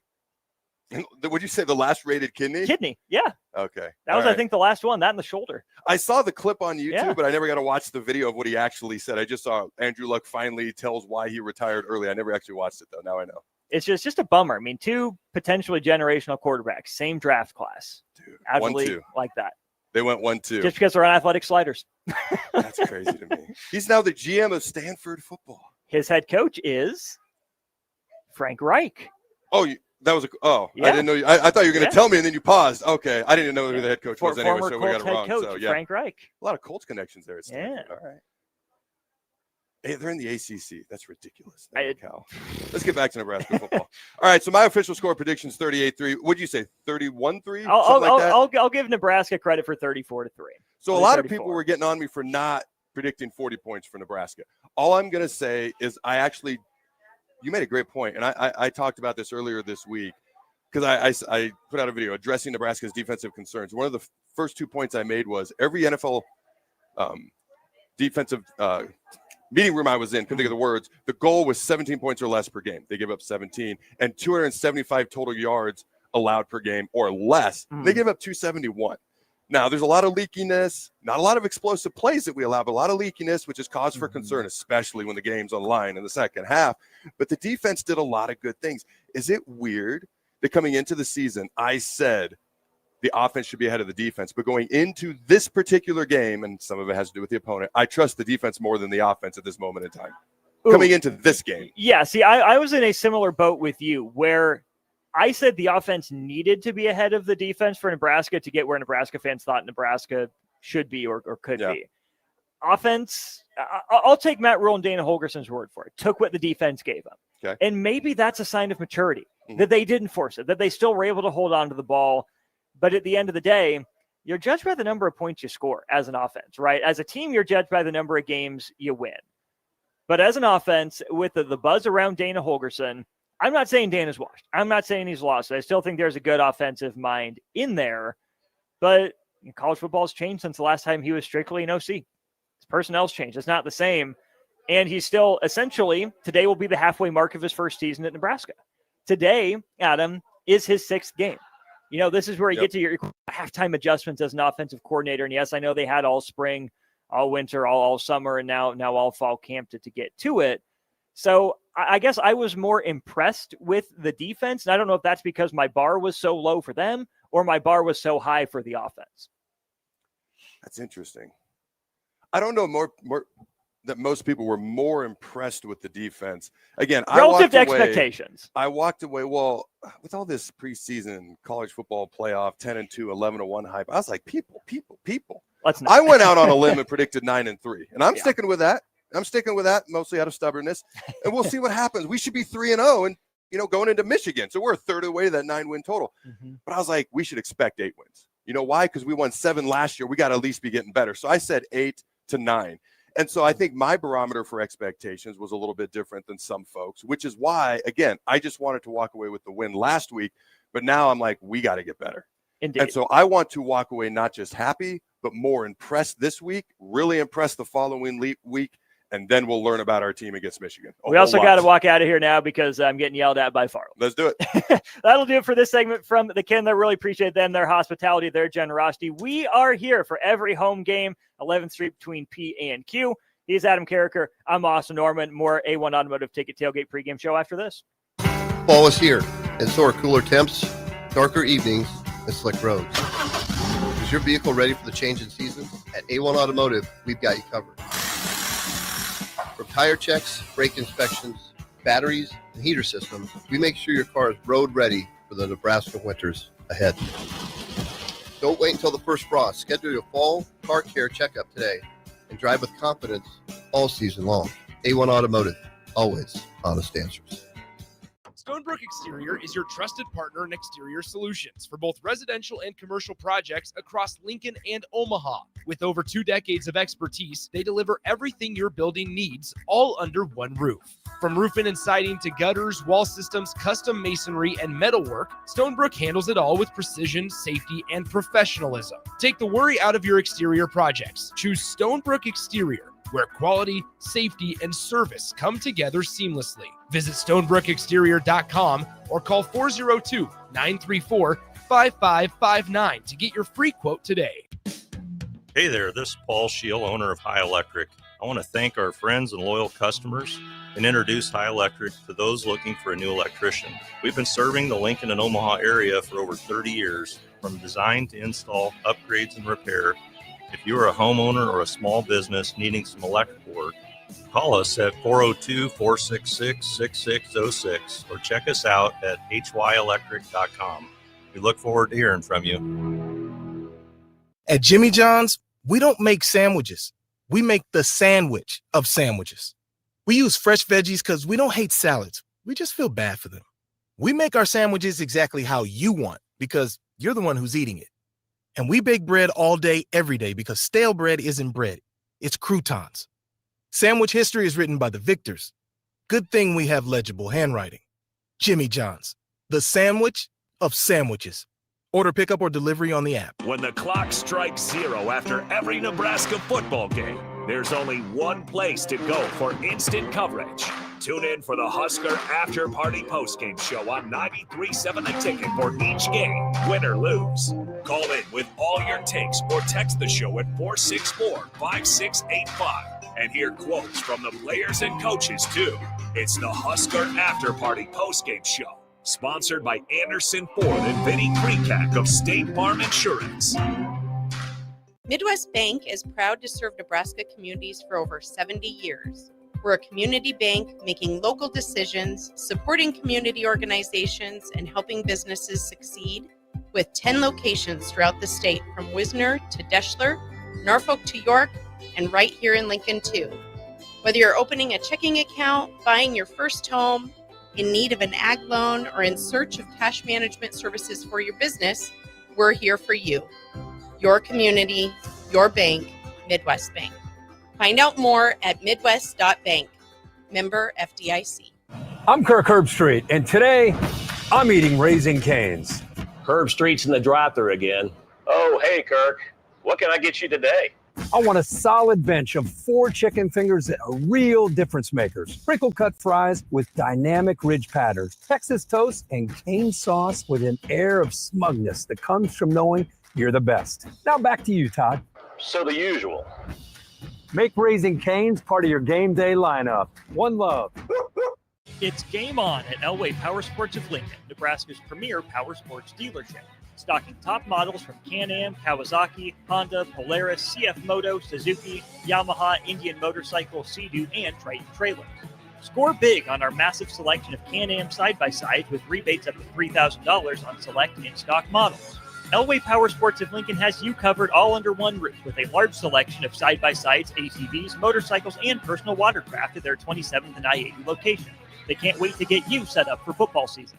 Hi, Sean Callahan here for Koppel Chevrolet GMC. This month kicks off Koppel's 50th anniversary sale. We're celebrating 50 years by offering an additional $500 discount to the next 100 customers that buy a new vehicle. This is in addition to the huge savings already in place. You can take an extra $500 off our discounted price, or we can cut you a check on the spot. Celebrate with savings and see why customers have trusted Koppel since 1975. It's our way of saying thank you for all these years. Select Plumbing and Utility has been serving Lincoln and the surrounding area for 14 years, and And they're not slowing down. Select Plumbing and Utility handles all your plumbing needs, from faucets and water heaters to full renovations. And they can even help with your heating and cooling needs. They're also Lincoln's underground experts, repairing and replacing broken underground water and sewer lines since day one. Contact Select Plumbing and Utility today at 402-560-6197, assuring excellence in every situation, opportunity, and challenge. That's 402-560-6197. Wall-to-Wall Wine and Spirits is your place in North Lincoln to go for all your needs in wine, spirits, and beer. They also have a large variety of cigars in their walk-in humidor, and they have a top-notch walk-in temperature-controlled high-end wine room. Plus, you can enjoy free samples from their tasting bar. There's only one place to go for all your needs for spirits and cigars. That's Wall-to-Wall Wine and Spirits on North 27th Street in Lincoln.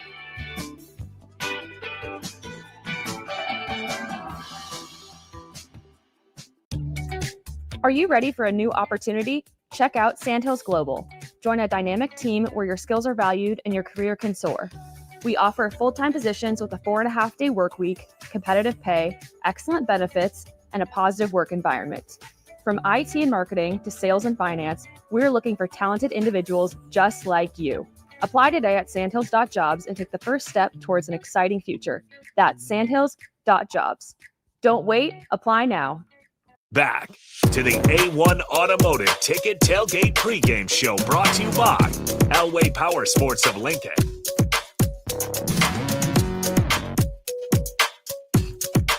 All right, welcome back in to the A1 Automotive Ticket Tailgate Pregame Show. This segment is sponsored by Elway Power Sports of Lincoln. It's game on at Elway Power Sports of Lincoln, Nebraska's premier power sports dealership. Stocking top models from Can-Am, Kawasaki, Honda, Polaris, CF Moto, Suzuki, Yamaha, Indian Motorcycle, Sea-Doo, and Triton trailers. Stop by their 27th and I-80 location. Again, Elway Power Sports of Lincoln, our sponsor for this segment. And we're about officially 2 hours away from kickoff, 6:30 kickoff versus the Akron Zips. Barley, Bueller, how we feel? I'm excited. What is up? Yeah, I can barely hear myself. But... Yeah, there we go. Well, this is a game that, I hope everyone gets to play. This is a tune-up game. This is a I hope cleanup everybody game. gets to play too. Yeah. These games like this, you just ask for a clean first series, first couple of series from the starters and the backups. Try to get them a lot of reps. Clean up on some of the stuff that you wasn't able to do against Cincinnati.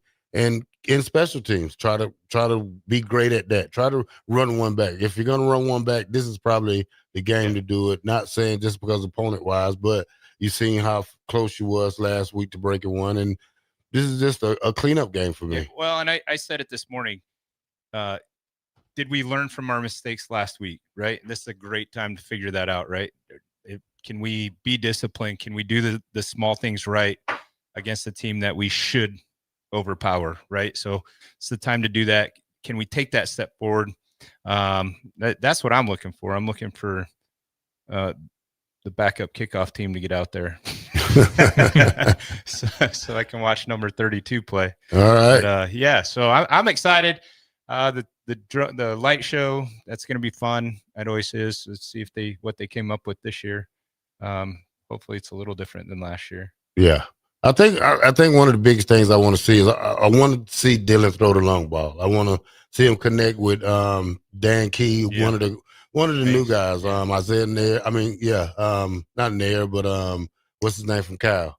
So I want to see those connect. I want to see Emmett probably get 20 touches and leave the game. There's no reason to have your starters in the fourth quarter if you're having a comfortable lead and being able to let the guys who practice all year who haven't been able to play. So this is and I also want to see the backup quarterback, Latif. So I want to see what he can do in action. So I'm excited about this first game. I'm excited about the light show. Excited about the new food vendors they got and just to see how Nebraska can handle the alcohol sales. I want people to see Mekhi Nelson run the ball. I watched him in practice a lot, and this guy can run the rock, at least in practice. So I want to see if he can come out and actually produce on the field what he was doing in practice, right? And I think we can have 200-yard rushers. We haven't had that. I don't know. I didn't look up that stat, but it's probably been a long time since we've had 200-yard rushers. This week and next week is the time to be able to get, some of that where we get other guys reps besides Emmett. Like you said, 20 touches for Emmett, probably needs that to stay, on track of getting better each week. But seeing Mackay get the ball, and then I always forget number 22's name. He just moved over. Oh, Mosey. Yeah. So like to see him. Dude, he's just smooth. Like he kind of reminds me of just like a Adrian Peterson. He's not that big, obviously, yet, but it's kind of smooth. I want to see him run the ball. So, and I think, like you said, Dylan, 200 yards passing, couple touchdowns. Get that 200 yards with the big ball, right? We need to see the long ball, and we need to be able to connect on those if we're going to really think that we're going to play with, the top teams in the Big Ten. So really excited to see if we can get that done. So weather's perfect, Terrell. I went over and I watched the Legacy Walk, and they look pretty pumped up, pretty locked in. Well, we didn't have a Legacy Walk. Yeah, I was sitting there waiting for him, and I was like, man, when I played, we got off the bus and went into the locker room. Yeah, nobody, Is it a crowd out there for that? Oh, it's a huge crowd. You've never been over there? No. Oh no. my goodness, it's a huge crowd. It's crazy. Don't want to People participate. fighting. they want to get in there and see them. Yeah, it's pretty cool for the kids. But I know that probably came about because all these other teams had been doing it for a while. We literally pulled up to South Stadium and got off the bus and went right in the door. Yeah, there was nobody there. So there were maybe moms and dads maybe trickled around, but I don't remember seeing too many people. Yeah, like I said, this is one of those games where you don't really expect us to lose. I'm not saying that this is that Georgia Southern type team that we lost to a couple of years ago. This is Kent State, who's been outscored 301 to 37 points in the last 6 Power 4 opponents. So this is probably not a threat to us, but we need to put them away early, try to play clean ball, cut down on the penalties, let more than one guy have over a 3-4 yard better attempt at rushing, and just let's just get the young guys in there. Can the defense put a goose egg up there? I don't know. It's been since 2009. 187 games. Yeah, 187. Can the defense? This is one of those weekends when, hey, if we're gonna be a team that's great, we need to put a goose egg up there now. Barring any crazy turnovers on our own side, that kind of stuff. But let's put a goose egg up there. I want the black shirts to really dominate the line of scrimmage, and that's what we didn't see last week, right? Yeah. Can they take that step forward and dominate the line of scrimmage on defense? Because if we just control that defensive line last week, we're probably beat that team by 3 or 4 touchdowns. Yeah. So awesome. What else? I think we're good here. Unless you guys got any other final points, we can go ahead and do we get score predictions? Final score: Nebraska 48-7. All right, enough to cover the spread. Yeah, spread's 34.5. I'm thinking 42-0. That's I'm going out on a limb. 200-yard rushers. Rayola throws for 200 yards passing and a couple TDs, and we big red rolls. I'm hoping that's what it is. So I'm going out on a limb here. You said 48. I'm going 42. So yeah, let's go Big Red. Absolutely. Hope to see the 4 stringers. We got to throw it to break here. But again, this segment was sponsored by Elway Power Sports here in Lincoln. Don't go anywhere though. We got DP and AD coming up next right here. A1 Automotive Ticket Tailgate pregame show. Fall is here, and so are cooler temps, darker evenings, and slick roads.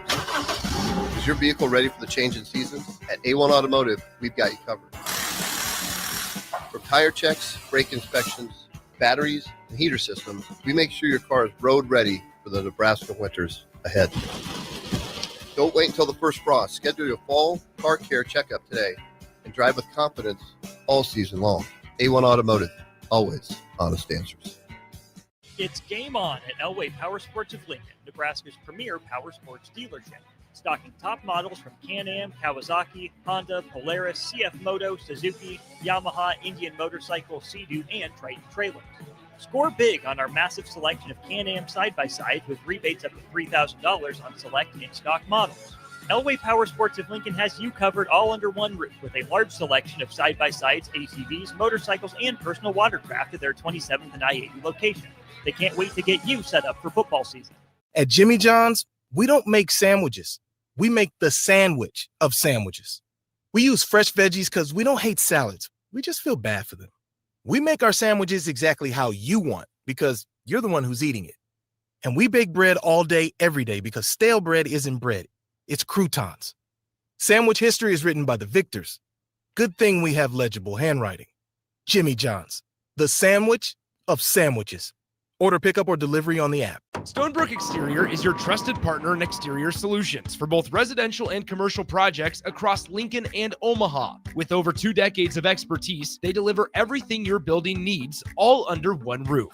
From roofing and siding to gutters, wall systems, custom masonry, and metalwork, Stonebrook handles it all with precision, safety, and professionalism. Take the worry out of your exterior projects. Choose Stonebrook Exterior, where quality, safety, and service come together seamlessly. Visit stonebrookexterior.com or call 402-934-5559 to get your free quote today. Ready to score big with your projects? Look no further than Edward Stone, the MVP of natural stone for over 2 decades. Edward Stone is cranking out over 30,000 square feet every week and offers a winning lineup of over 70 quality natural veneer stone selections. Their unbeatable variety and experienced team will ensure your project is a success, whether it's a home renovation or a commercial build. And hey, they're not just about stone. They've got an all-star lineup of fireplaces, cast stone, brick, and much more. Swing by one of their locations in Lincoln or Omaha today and experience the Edward Stone difference, your reliable choice for over 20 years.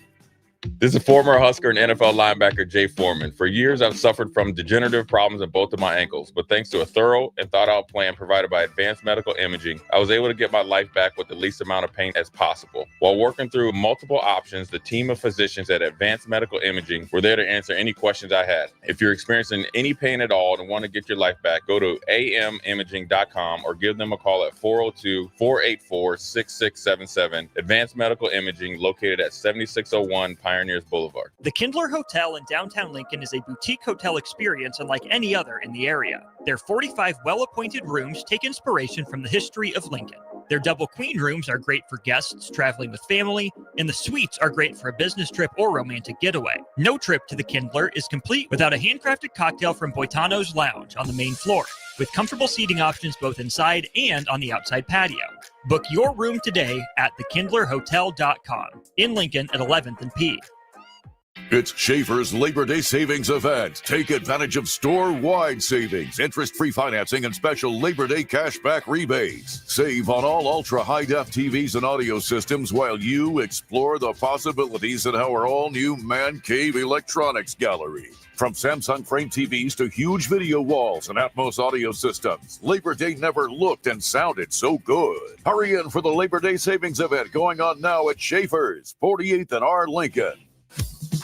Hello, Husker fans. Stop into Zollner Ford Beatrice for all your automotive needs. Whether new or used, car, truck, crossover, SUV, or EV, we've got them. Shop our ever-changing specials at ZollnerofBeatrice.com or give us a call today and go Big Red.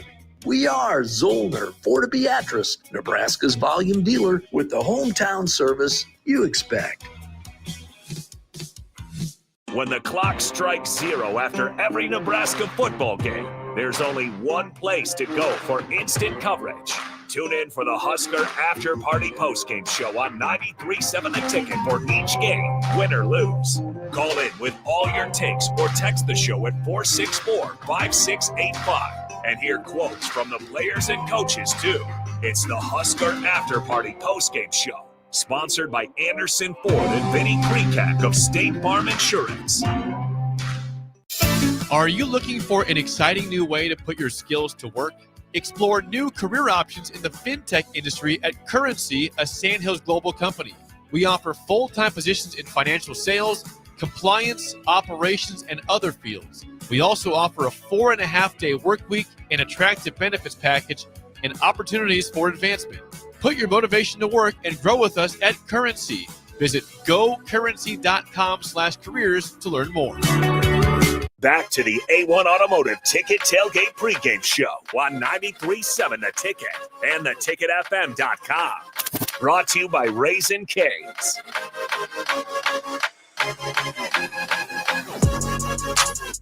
All right, folks, we are live downtown 1040 O Street. It is Husker football. It's pregame. We got a full house. There we go. We got a full house tonight. We got H-Bomb Harrison, a.k.a. Wolfman Jack, a.k.a. The Night Rider. Harrison, what's happening, man? I'm doing great. Huskers are 1-0. Volleyball's undefeated. Fall's here. And you know what, brother? It's been a while. Hear me okay, too? Yep. It's been a while since I got to hang with you on air, obviously, because we have such different schedules. I'm at the beginning of the day. You're at the end of the day. But it is, folks, we are right about an hour and 45 minutes away from kickoff, give or take.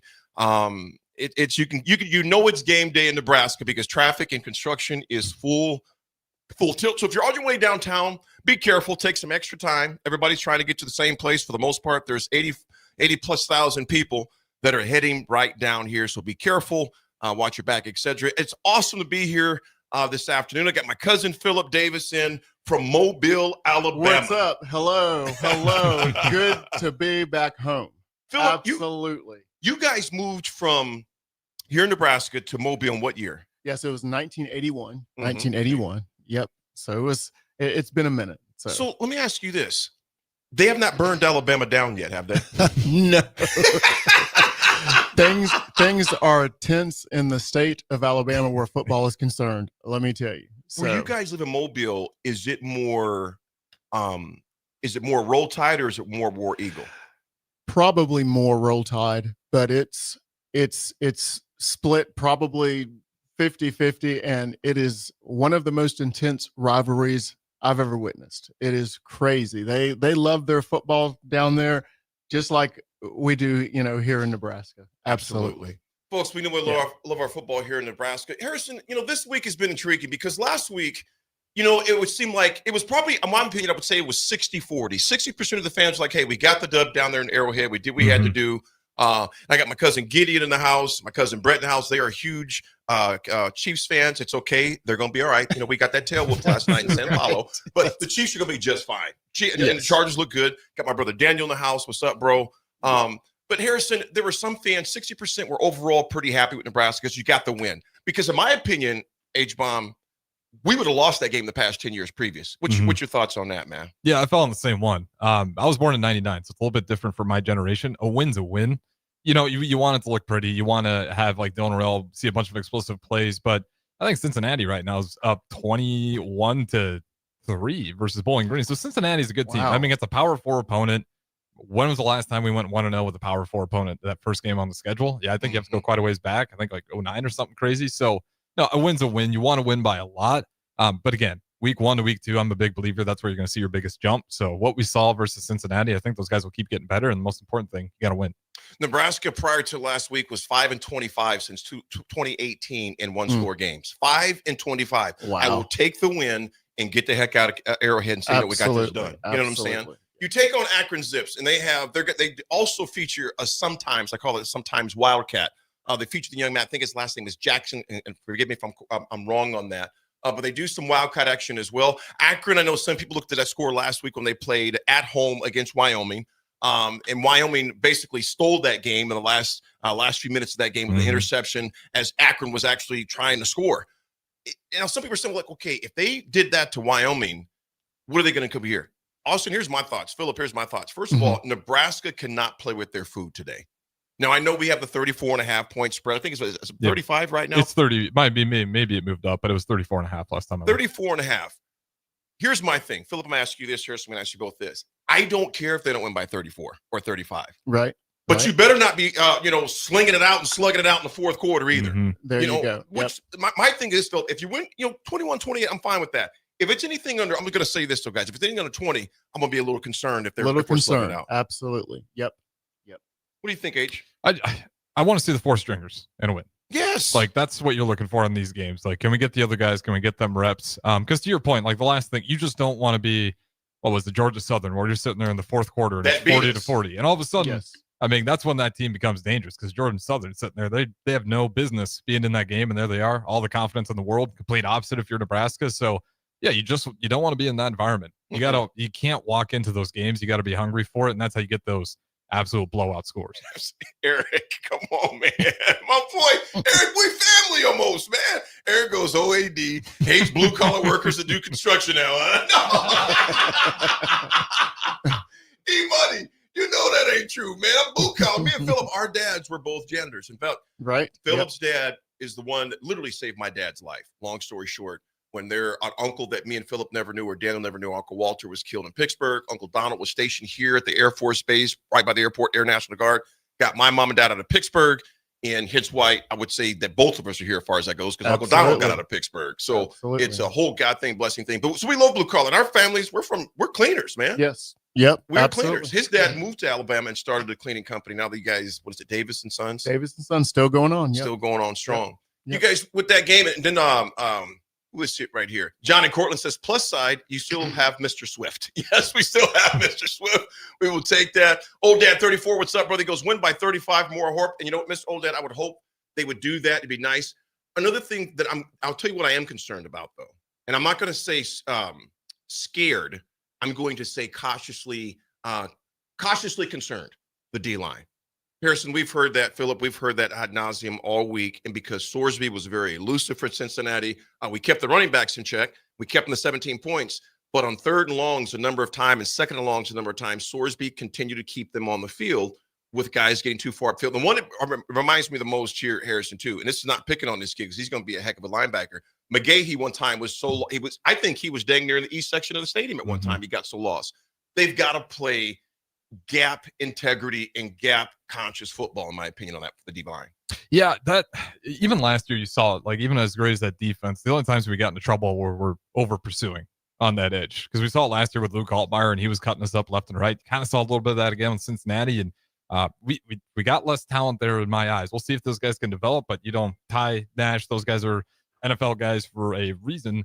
But yeah, you got to keep him bottled up somehow. I don't think Ben Finley, I believe, is the Akron Zips quarterback. Yeah. He's not going to be out there at their offense. So, I mean, this is kind of a game just to go get right. He's not going to do a whole lot of crazy stuff, but you just want to make sure you're practicing the fundamentals and not just going full bore way past, just over rushing your pursuit. And that's where Sorsby was just killing him. It was easy to step up into the pocket and find lanes when you got guys pursuing 7 yards down the field and making the left tackle's job easy.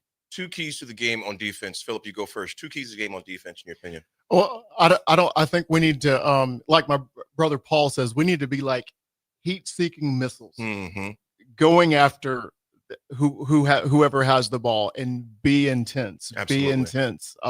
So I think it starts there. Absolutely. So. Harrison, what about you? Two keys on the defensive side. Two keys on the defensive side, tackle. It's this early in the season, these reps are important. Tackle, get that stuff right, because when we get to October, it's going to be tougher to tackle the Minnesotas of the world. The other part, it's just stop the run. Finley is not going to want to be back. He was 44% completion rating. He's not going to want to sit there, especially throw against what Nebraska has in that DB safety room. So, if you stop the run, then fantastic. Tackle, stop the run. I think that's all the defense needs to do to shut out Akron. I said this earlier this week. I got two words for our defense: dismantle and destroy. Good words. Dismantle and destroy. Dismantle their offensive line, because if you can do that, you take away their confidence pretty quickly and pretty early, and you destroy. It goes back to both you just said as far as the tackling. You can't be breaking tackles and letting a 2-yard loss become a 4-yard gain. Get them off the field quickly. Dismantle and destroy. Offensive side, Philip, what are two keys you believe on the offensive side for Nebraska? Oh gosh, get in a good rhythm. I think Dylan just needs to be comfortable. He doesn't need to be Superman and force things, and just do his job. Let the offensive line block for him, and I think we'll have a good day. What do you think, Harrison? On the offensive side, very similar rhythm. Walk into the game. The one thing Scott Frost, I'll give him credit for, that opening script, beautiful every time. We got a lot of 6-7 points every time with Scott Frost. This offense just needs to find some rhythm. You don't want to be 3rd and 7, 3rd and 10. Keep it 3rd and short, and I think you're good there. And then the other part is just get that run game going. I agree with you. Let me see Nelson. Let me see those other backups, Mosey, because that running back room, you get to 2-3 quicker than you think. Quickly, folks, this is by Raising Cane's. Hey, football fans, this season, Raising Cane's in downtown Lincoln is the place to be before and after the game. Stop by 14th and P 2 hours before every game for giveaways, good vibes, and their signature hand-battered, cooked-to-order chicken fingers, crispy crinkle cut fries, buttery Texas toast, and that legendary Cane's sauce. And when the final whistle blows, Cane's is keeping the party going. Keeping it going, Daniel. They ain't going home. They said you ain't got to go home, but you got to get out of here. That's right. Now keep the party going with live DJs from whatever collect with unmatched energy for 3 hours after the game. That is Daniel's. That's right up his alley because Daniel's like, I ain't going home yet. I ain't ready to go home. Nebraska wins tonight. He's like, I'm not going home until the sun comes up. That's why me and Daniel got in trouble by the good Reverend Doctor at times. So we didn't come home until the sun came up. Bill and Bennett says Husker fans are overdue to see a shutout. Hopefully we get one tonight. Bill and Bennett, I would love it, and I think we're up for it. My two things before we get out of here from the offensive side is this. The first word is miss. Make people miss. Stay on your feet. Holgerson called that out, Harrison and Phillip, on Tuesday. He goes, I seen it on Thursday, and he goes, I seen it again in practice on Tuesday. Guys hitting the floor too quick. Keep your feet, so make guys miss. And I'm going to say this for Iola. The guy threw for 43, 45 yards, okay? No INTs. Mm-hmm. I like that. Oh, yeah, that's good. Those are good numbers. Absolutely. He doesn't have to throw for 300 yards. You know, and he was in the biggest stat was 0 turnovers. Because we know last year, that whole scenario we had last year, 13 TDs, 11 INTs, that's got to change. I like what he did last week. He was precise. There's the one ball on the left sideline to where the defensive back didn't have stone hands like CeeDee Lamb the other night. He could have took that to the house, a pick six. However, make them miss on the offensive side as far as your running backs, your receivers, and wide open space. I'm going to say for Raiola, hit your marks. Hit your marks. And if it's not there, throw it away. And you want to see these young guys get in. Because the reality is this, you guys, after tonight, you got one more chance to just, kind of display and showcase your skills and ability. Because we know who's coming into town pretty quick. And that is Michigan. And they're going to be battling. Yes. And they're battling tonight. They're in Norman for only the second time in school history between those two teams. They'll play at 6:30, so my eye will be on that one as well. And I know Coach Rule and company after tonight will be keeping their eyes. They're not going to say much, but they will have a lot of film against a top-ranked team like Oklahoma as well. So Nebraska, we'll do predictions. What's yours, Phillip? Oh, gosh. This is a tough one, man. I just think they need to win by at least 30. What's your score? Oh, I don't know. I'll leave it at that. I'll just say win by 30. Gideon, what about you? Gideon, what do you think they should win by, man? Say it loud. Let's say 46-7. I like how he said it. Nonchalant. Let's say 46-7. Dylan, what do you say, Dan? What score, man? Real quick. Real quick. What you got, Brett? 38-13. 38-13. Harrison, what you got, man? We'll go 41-3. 41-3, folks. I'm going to say 43-7. Nebraska gets it done tonight. Folks, if you're coming down, again, be safe. Take care of each other. And as always, go Big Red. Phillip, because love you, man. Good to see you here. Glad to be here. Folks, it's his first Husker game. At home Nebraska. Game. Now, I've been to several bowl games. Been to several bowl games. You get a light show with it, too. Yes. What's that? You get the light show with it, too. Absolutely. I'm looking forward to all the band, the whole atmosphere, and I can't wait. That light show into the third quarter, right? Yeah, I believe so. End of third quarter. You'll have the light show as well. Absolutely. It's going to be a great environment. Folks, thanks for riding with us. I know we got coming up next. We got DP in Austin, Orman. I think it actually just be who is coming up on next? Is Austin going to the game?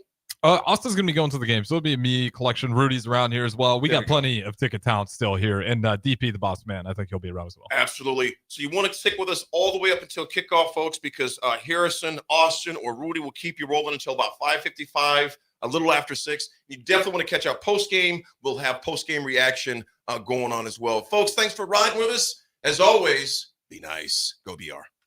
Fall is here, and so are cooler temps, darker evenings, and slick roads. Is your vehicle ready for the change in seasons? At A1 Automotive, we've got you covered. From tire checks, brake inspections, batteries, and heater systems, we make sure your car is road ready for the Nebraska winters ahead. Don't wait until the first frost. Schedule your fall car care checkup today and drive with confidence all season long. A1 Automotive, always honest answers. Stonebrook Exterior is your trusted partner in exterior solutions for both residential and commercial projects across Lincoln and Omaha. With over 2 decades of expertise, they deliver everything your building needs, all under one roof. From roofing and siding to gutters, wall systems, custom masonry, and metalwork, Stonebrook handles it all with precision, safety, and professionalism. Take the worry out of your exterior projects. Choose Stonebrook Exterior, where quality, safety, and service come together seamlessly. Visit stonebrookexterior.com or call 402-934-5559 to get your free quote today. Paul Scheel, owner of High Electric. I want to thank our friends and loyal customers and introduce High Electric to those looking for a new electrician. We've been serving the Lincoln and Omaha area for over 30 years, from design to install, upgrades, and repair. If you are a homeowner or a small business needing some electrical work, call us at 402-466-6606 or check us out at hyelectric.com. We look forward to hearing from you. At Jimmy John's, we don't make sandwiches. We make the sandwich of sandwiches. We use fresh veggies because we don't hate salads. We just feel bad for them. We make our sandwiches exactly how you want because you're the one who's eating it. And we bake bread all day, every day because stale bread isn't bread. It's croutons. Sandwich history is written by the victors. Good thing we have legible handwriting. Jimmy John's, the sandwich of sandwiches. Order pickup or delivery on the app. When the clock strikes 0 after every Nebraska football game, there's only one place to go for instant coverage. Tune in for the Husker After Party Postgame Show on 93.7 The Ticket for each game, win or lose. Call in with all your takes or text the show at 464-5685 and hear quotes from the players and coaches, too. It's the Husker After Party Postgame Show, sponsored by Anderson Ford and Vinnie Kreekak of State Farm Insurance. This is Lincoln's home for sports talk on the FM dial. Also online at theticketfm.com. On the internet, KNTK FM Firth, 93.7 The Ticket. Do you want boots that actually feel good on your feet? Meindl delivers premium German-engineered comfort, brought to you right here from Nebraska. Built tough for trails, fields, and everyday wear, and backed by Meindl's Comfort Promise, so you can try them on with confidence. Use promo code THETICKET at MeindlUSA.com, spelled MEINDL, for free shipping. That's MeindlUSA.com. Meindl, comfort you have to feel to believe. I'm Kirk Herbstreit, and today I'm eating Raising Cane's. Herbstreit's in the drive-thru again. Oh, hey, Kirk. What can I get you today? I want a solid bench of 4 chicken fingers that are real difference makers. Sprinkle cut fries with dynamic ridge patterns, Texas toast, and cane sauce with an air of smugness that comes from knowing you're the best. Now back to you, Todd. So the usual. Make Raising Cane's part of your game day lineup. One love. Select Plumbing and Utility has been serving Lincoln and the surrounding area for 14 years, and they're not slowing down. Select Plumbing and Utility handles all your plumbing needs, from faucets and water heaters to full renovations, and they can even help with your heating and cooling needs. They're also Lincoln's underground experts, repairing and replacing broken underground water and sewer lines since day one. Contact Select Plumbing and Utility today at 402-560-6197, assuring excellence in every situation, opportunity, and challenge. That's 402-560-6197. Wall-to-Wall Wine and Spirits is your place in North Lincoln to go for all your needs in wine, spirits, and beer. They also have a large variety of cigars in their walk-in humidor, and they have a top-notch walk-in temperature-controlled high-end wine room. Plus, you can enjoy free samples from their tasting bar. There's only one place to go for all your needs for spirits and cigars. That's Wall-to-Wall Wine and Spirits on North 27th Street in Lincoln.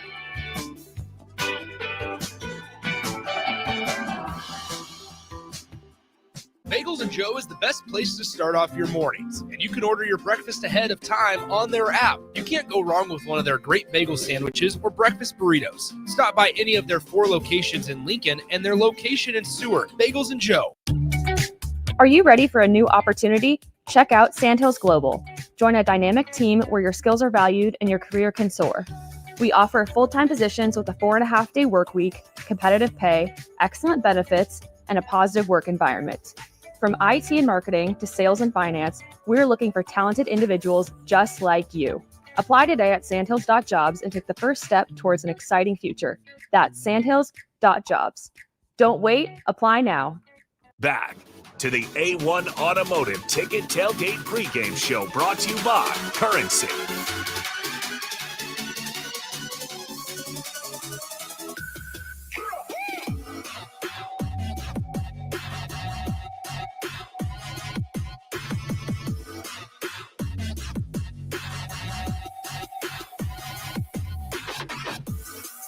Welcome back in A1 Automotive Ticket Tailgate Pregame Show ahead of Nebraska and Akron. Austin Norman, Harrison Arns with you inside the 93.7 Ticket Studio at 1040 O Street. Got a dude vibing on a skateboard as he rolls by. That is the mood here in downtown Lincoln with Nebraska and Akron just about 90 minutes away from kickoff. This segment of the A1 Automotive Ticket Tailgate Pregame Show is brought to you by Currency. Are you looking for an exciting new way to put your skills to work? Explore new career options at Currency, now hiring full-time positions in financial sales, compliance, and other fields. Apply today at gocurrency.com. Night game for the Huskers, Harrison. Second one in a row, but first home night game of the year.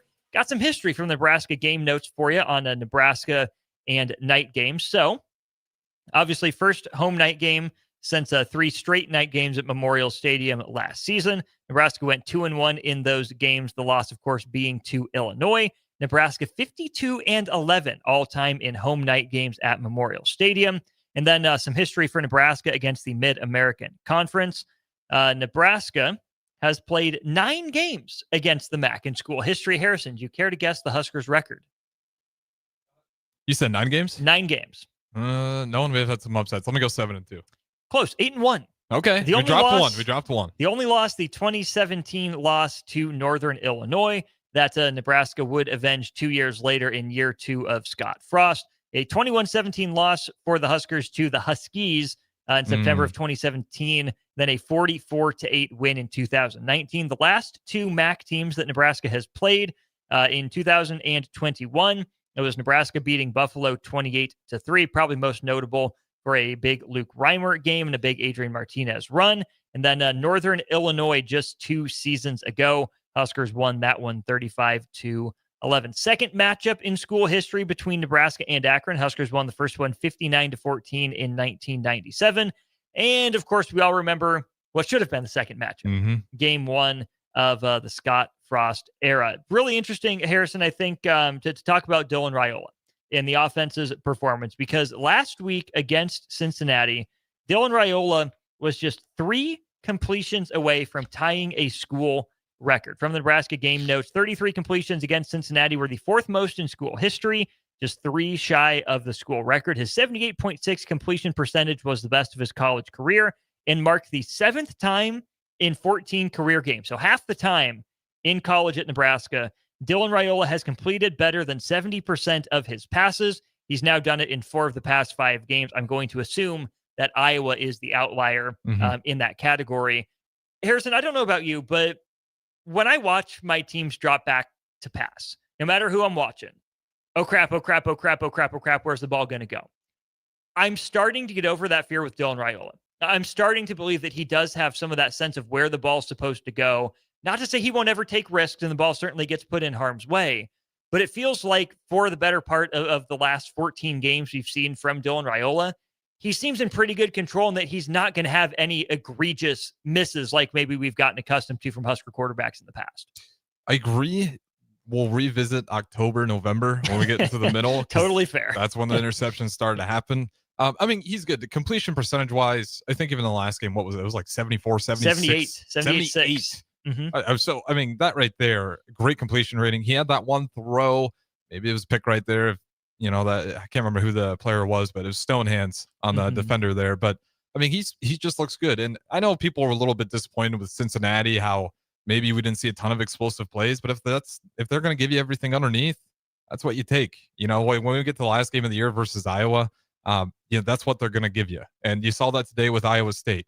Everything's underneath, and then you just need a few plays to break through to really switch that game over, because then they're in a position where they got to change their offense and be a little bit more aggressive than they want to. So, yeah, I mean, Dylan Raiola is giving me a lot of confidence. Again, he was a true freshman last year. I thought 13-11 isn't a great ratio, but considering some of the turmoil, you get a new coordinator in the middle of the season, there's a lot that went on, and he still had a lot of good signs of he has a good read of the defense. You know, I don't see him dropping back and his eyes kind of bouncing everywhere. He's going 1, 2. He knows where he's looking. So I got a lot of trust in it. I do expect it, to just keep going down this route. And like I said, we'll see in the middle of the season if those interception numbers creep up, but great start so far. I'm going to go back to the baseball analogy that I keep using, only because Dana Holgerson said he put the ball in play. To me, when I look at completion percentage, I know it's not a perfect one-to-one comparison, but to me, a quarterback's completion percentage, while certainly dependent more on receivers, line, all that, I get it, has a lot of the same kind of leading and lagging indicators to me as batting average in baseball. Not a worthless stat, but certainly needs some contextualization on its own. Because yes, Dylan Raiola did complete the 78.6% of his passes last week. 33 out of 42 is incredible, but still in search of his first 300-yard game of his career. So the baseball sort of analogy to that is it's great if you're a 300 hitter, you're a 330 hitter, you're at the top of the league in batting average and completion percentage, but how does that help your team put up points? How does that help your team put up runs, depending on the sport? If Dylan Raiola is, as Dana Holgerson said, putting the ball in play, it's good to make other teams make tackles. That's never going to be a bad thing. But then if other teams are going to make tackles, well, then you just keep hitting singles. You run into a brick wall in the red zone, like we've seen Nebraska do in years past. Love that Dylan's accurate. Loves that he knows where he's going. Would love to see Nebraska get opportunities to open it up a little bit, because let's say Dylan Raiola is just a 68% completion guy, down from, the borderline 70. But with that 68% completion comes an extra 2.5 to 3 yards per attempt. In the long run, I think that's a healthier formula. When you look at the best passing offenses in the country, which I think a lot of Husker fans under Dana Holgerson are hoping that the Huskers can be. I'm not saying I want Dylan to be down, Tommy Armstrong level, 55% completion. Kind of seemed like it was all or nothing at times. That's not what I'm asking for. Dylan strikes me as a better processor, more consistent in the footwork, and you want to play to that strength. It's fine for Dylan to be 33 of 42 against zone. Take what the defense gives you. That's kind of the purpose. We heard Dana Holgerson say this in his presser too, though. When teams go man, Dana Holgerson thinks that he has the horses to beat it. In Dane Key and Isaiah Hunter, the jump ball to Hunter in the end zone for the touchdown, and then Key for the touchdown on 4th and 2. When teams go man against Nebraska, maybe the batting average, quote unquote, the completion percentage goes down, but the slugging percentage, the yards per attempt, that needs to climb against man. Yeah, and that's, and that is the one part of his game that we want to see a little bit more. Looking at last year, that's where he struggled. When we did have those battles and our guy had to step on it, whether, it was Nair or Banks at the time, some overthrows in there. And again, these are stuff that you maybe expect as a true freshman, but he missed some of those passes last year. And again, with Cincinnati, we just didn't get to see a whole lot of it. The other part of that as well, though, is the yak yards. We need some yards after that catch. And that's, I think they spoke about that as well at the presser. Again, just talking about even seeing it in practice. Like, we have guys just still hitting the floor way too early, not fighting. Luke Lindenmeyer looked like he had the best balance, outside of Emma Johnson, out of all the receivers in that last game, because he had a great one. He gets some extra yards on it. Now, that's a little cherry on top. But as far as the deep threat goes with Dylan Raiola, you want the yak yards underneath. But yeah, I think it's just going to be situation to situation. With Cincinnati, you're going to take what you're going to get. With this game versus Akron, though, I don't know what I'm going to be looking for either. Maybe a little bit early, but at the same time, they might just go out there and run it until, they get the second, third stringers in there, hopefully. So I think we'll have to kind of wait and see when we get to some of this tougher competition. How comfortable is Dylan Raiola playing against some Big Ten opponents in man coverage? That's really the test. It's why when you get to the upper levels of high school basketball and obviously into college, it's why zone's so rare in basketball. You got to be able to beat man-to-man in basketball. It's the same thing in football. That's money, right? You're going to get pressed. There's going to be physical play at the line of scrimmage in the NFL. No matter if you're talking about it on the offensive line or out on the perimeter, can you find a way to beat it? It'll be interesting to watch the progression of Dylan Raiola, like you said. What has he learned? What can he apply in these games to show Husker fans that, hey, yeah, I've got this in my bag. Now, when the tougher competition comes, can I unleash it against those teams? You wonder how much of the struggles last year were not having played, that many games at that physical a level. But you go look at Bryce Underwood at Michigan. Just dialed in already. But Dylan was doing that for the most part against UTEP, for first games, right? That was a pretty big Husker win that dropped the one in the bucket to Nair, made some big throws, I think, to Jamal Banks in that same corner of the end zone to end the first half. We'll see about Bryce Underwood too, though. Highly touted, more of a dual threat type of guy, at least in his recruiting pedigree. And a much better system to walk into. I do think Michigan, like, you look at what they did last year. You beat Ohio State, you beat Alabama. You kind of have an idea of who you are. And Nebraska, we just came off of Jeff Sims. We're trying to figure out what does this offense look like.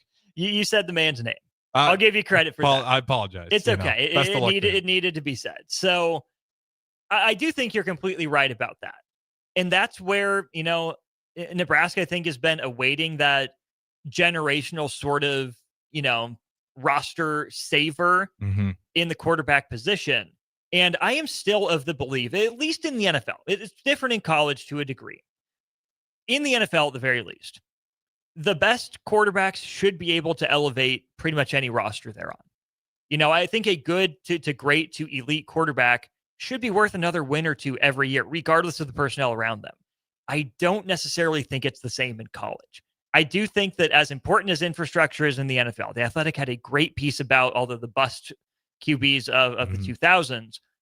Infrastructure, environment will always be important. I think it's even more important in a lot of ways in college. Maybe that seems backwards to some people, but I do think that you're onto something, especially from the Nebraska standpoint. With where Nebraska was at year one under Matt Rule, that offensive system and the pieces around him, there was a lot of semi-justified hype around Dylan Raiola, but I hope Husker fans can look back now and say to themselves, yeah, he got pretty much the most out of it that he could last year. Nebraska's roster, I think, even just through one game, you can tell it's taken a step forward as a whole. Not saying every single man on the 105 is better than the guy that was in front of him last year, but even that leaves Nebraska's roster as hopefully middle of the pack in the Big Ten. And then if Dylan Raiola is able to take that next step as a great Big Ten quarterback, that's where a middle of the pack roster with a middle of the pack to easier schedule, at least on the outside. Right. Again, that's where the quarterback should be able to elevate that team up into that top third conversation. Yeah. And when you get to the playoffs, it sticks out clear as day. Maybe in some of these regular season games, but last year, like Arizona State, how are these? Well, I shouldn't say that because Sam Levitt didn't necessarily play great in that playoff game. But if you did watch some of that regular season and some of those games prior, in that conference game, you're like, Sam Levitt's a quarterback. Like they're in this position, not because, that it's a team effort, but Sam Levitt really elevated what that program could be. Same thing, for just about everyone in there. Penn State's run with Drew Aller. So when you get to the postseason, that stuff really starts to reflect. But yeah, regular season wise, we've seen it here before. Like if you in the college level, if you miss on your quarterback, it is just pretty much guaranteed, unless your backup comes in there and does something crazy, that is going to be a long season. NFL, we see it all the time. Love goes out. Okay, here comes Willis. You almost see Willis out there, and it's like we're winning games at a great rate. Like not too much of a drop off. College, you see that drop off immediately. A lot of the times you do. I also think that's a really fantastic example of environment. In Matt LaFleur as the quarterback whisperer, he is even in your beloved Bears division. Well, O'Connell too. What the Vikings did with O'Connell and Sam Darnold. Absolutely. Speaking of backups, though, Harrison, can I interest you in some TJ Lateef on-air prop bets for today? Yeah. Do you think we get TJ Lateef time? TJ Lateef over or under 5.5 passing completions? Over. TJ Lateef over or under 49.5 passing yards? Over. If we're giving 5 receptions, we'll give him over. Okay. TJ Lateef over under... let me set the line here. 29.5 rushing yards. Under. Nebraska backup running backs over or under 54.5 combined rushing yards. Over. I hope okay. This to be. I don't even know when the last time this happened was. Can we get 2 100-yard rushers? Ooh, actually, might be able to find that. Like I would love to get game notes. 100-yard rushers. The last time, that's not looking like this. So Matt Rule, when he has an individual go for 100 plus on the ground, 23-3. At Nebraska, when a player rushes for more than 100, it is 3-1 under Matt Rule in the first. What would that be? 27 games of Matt Rule's, 26 games of Matt Rule's. Yeah, 26. Okay, I got to find this. That's got to be in here somewhere. Because the last, with it's a lot to ask, right? Because we didn't see much of Nelson or Mosey, and not in a mean way. Like they just snap count wise, we didn't see a lot of them. So we'll see. I'm optimistic and worried all at the same time. A little bit of a red flag when you move a guy to a new room, because it A means you're lacking in that room, or B, it seems such a great fit and it's the ultimate green flag that you think he can be some amazing running back. Unfortunately, I think it's more of the latter. I think they needed some depth in that running back room, so they moved Mosey over. So I'll take the over on 55. If I had to say, do we get 200-yard rushers? I don't see it yet. I just don't know what Nelson and Mosey are. Would you rather see Nebraska with 2 100-yard rushers or 1 200-yard rusher in today's game? Give me the 2 100-yard rushers. You just become a tandem when you got 2 backs. And against the Zips, maybe it doesn't really show out as the season goes by. But, it'd be not just kind of knowing what that room is right now. I would much rather see the depth come out. I tend to agree, although it would be kind of cool to see Emmett Johnson become the first player since Amir Abdullah against Rutgers in late October of 2014 with 200 rushing yards. My guess is if Emmett Johnson were to hit 200 today, that would be 2 or 3 monster carries and then mop up duty into the early third quarter. That's about the way it'd have to go. He'd have to be explosive early, make some big runs, because the Roy Halou versus Missouri game. Yeah, these are the games where, if you want to bet on these games, just go light your money on fire. You just, pick the best player. Well, we don't know who's going to get in. I was listening to early break. They even talked to Bill Bush, how do you decide that stuff in these games? He's like, well, you kind of want to do it early, but at the same time, you don't want to get into a goal line. You're in the red zone, and then you throw in third, fourth stringer. Now, if you're up by 21-27, maybe it's a little bit different. You go ahead and do that. But the coaches don't even know how this rotation's fully going to go. So it becomes an absolute minefield trying to predict this stuff. But you can predict some success in the run game. At the very least, I think we can predict. Some notable scores from around the country real quick here. Ohio State up on Grambling 63-0. Oregon up on Oklahoma State 62-3. Number 8 Clemson at home against Troy, down 16-0. Hold the phone. Clemson is down now 16-3 after a 25-yard field goal. 4 minutes to go in the second quarter. Taking the LSU loss hard. This hurts me because I thought LSU was incredible, but maybe LSU's pretty good. Yeah. Clemson must not be. Tennessee up on Jalen George University 62-10 as well. Got to save some stuff for you and Rudy to talk about, so we won't go too much into scores. I guess at the end of the day, Harrison, I am not necessarily expecting 60-something to single digits out of Nebraska. I think I speak for a lot of Husker fans, though. I just want to be comfortable at the end of the day. Yep, I just want to be comfortable. I'll give my score. It doesn't mean a whole lot. I've been saying 41-3.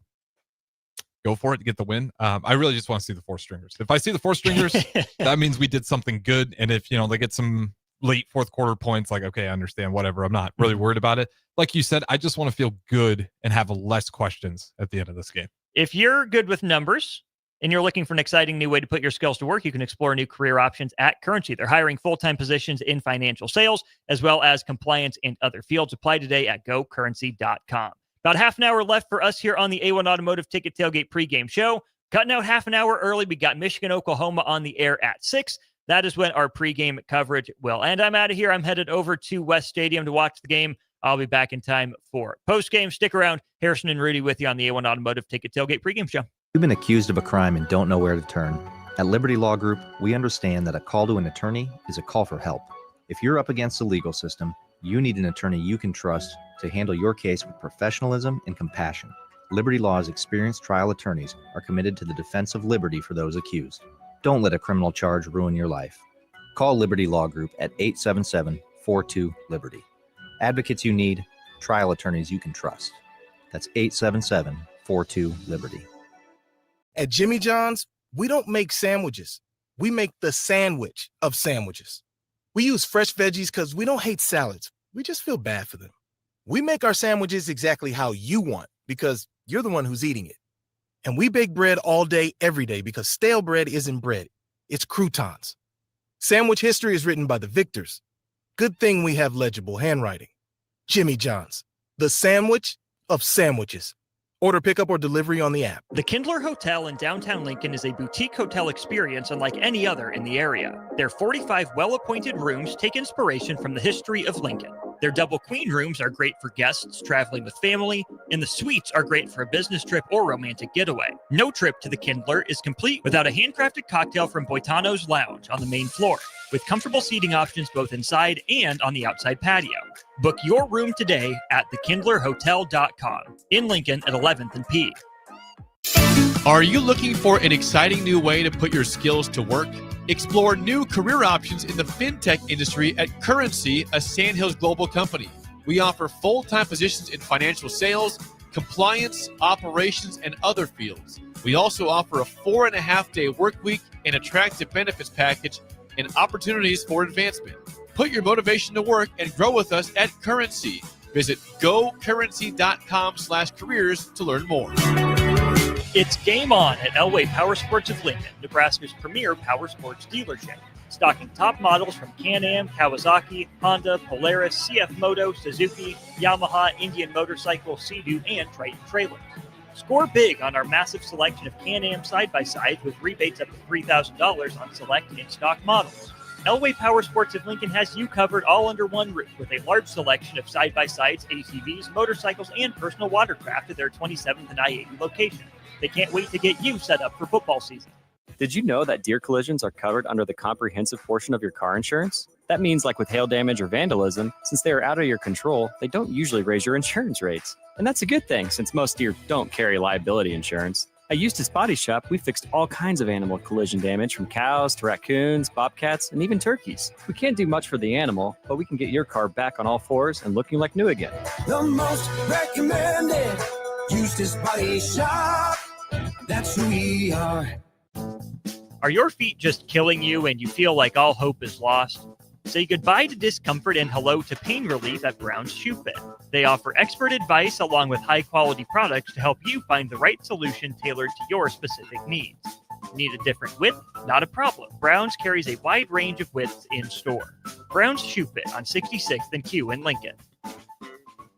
Nebco is hiring CDL drivers for ready-mixed concrete in Lincoln. With 3 plants across the city, there are plenty of opportunities to start or grow your driving career. They offer great pay, medical and retirement benefits, paid time off, and they cover the cost of CDL training. Apply today and receive a $2,500 hiring bonus. Since 1908, it's the employees that have formed the company's solid foundation. Start your career today with ready-mixed concrete. Visit nebcoinc.com. That's nebcoinc.com.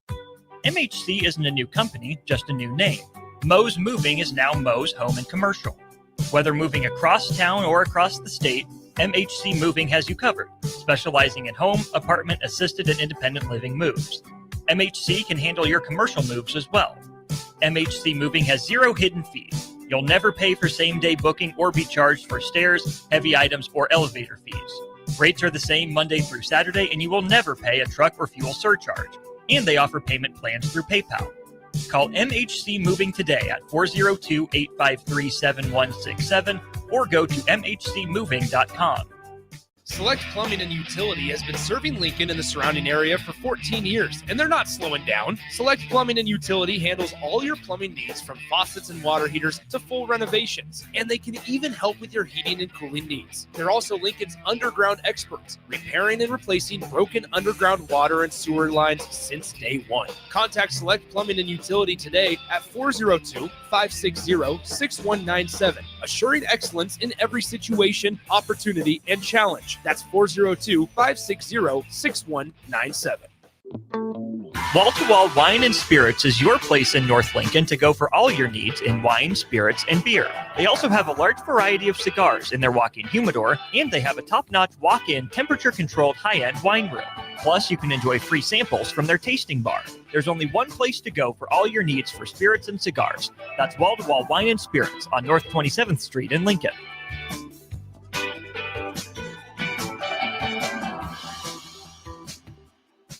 I'm Kirk Herbstreit, and today I'm eating Raising Cane's. Herbstreit's in the drive-thru again. Oh, hey, Kirk. What can I get you today? I want a solid bench of 4 chicken fingers that are real difference makers. Sprinkle cut fries with dynamic ridge patterns, Texas toast, and cane sauce with an air of smugness that comes from knowing you're the best. Now back to you, Todd. So the usual. Make Raising Cane's part of your game day lineup. One love. Back to the A1 Automotive Ticket Tailgate Pregame Show on 93.7 The Ticket and theticketfm.com. Brought to you by Select Plumbing.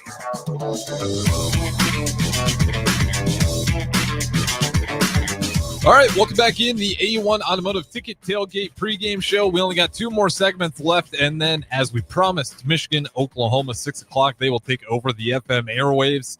We'll have a lot of people watching the game, some people going down to the game, some people chilling here at the studio. But then, of course, post-game. Stick around as soon as the clock hits 0. Jay Foreman and Nick Sainer. They'll be there for that. But before we go anywhere, this segment is sponsored by Select Plumbing, now servicing Seward and Milford, in addition to Lincoln, Waverly, and the surrounding area. For any plumbing issues, call Select Plumbing at 402-542-5319. Again, shout out Select Plumbing, sponsoring this segment. All right, Rudy, kind of talk to off air here. How we feeling heading into Akron, especially with the spread? I think it's 34.5 unless it's moved at all. You like the spread where it's at? You going against it or for it? Yeah, I mean, I'm cool with it. I think it's one of those ones where it's like Nebraska doesn't get that 60 plus Ohio State, Grambling State kind of line, and that's cool. I think it's one of those ones where 30 something. I perfectly could see this game finishing 35-3 in my mind. So it's like it's one of those ones where I think it's a good line, but it's also I'm not worried about them. I have full faith in the Huskers, but it's one of the games that I hope they're not taking their foot off the gas too much either, knowing that they should go out there and squash them, which is I think is what we've seen kind of happen at times. Georgia Southern comes to mind. So it's one of those things where I expect them to take care of business, but I need to see it to believe it type of deal. Yeah, and we mentioned it off air. Like, these are games where the spread's 34.5. It's almost, it's a game that you're just like uncomfortable heading into. You're super excited. You get Husker football again. You're excited to watch them. Don't get me wrong, but you're walking into it like, what is there to gain here?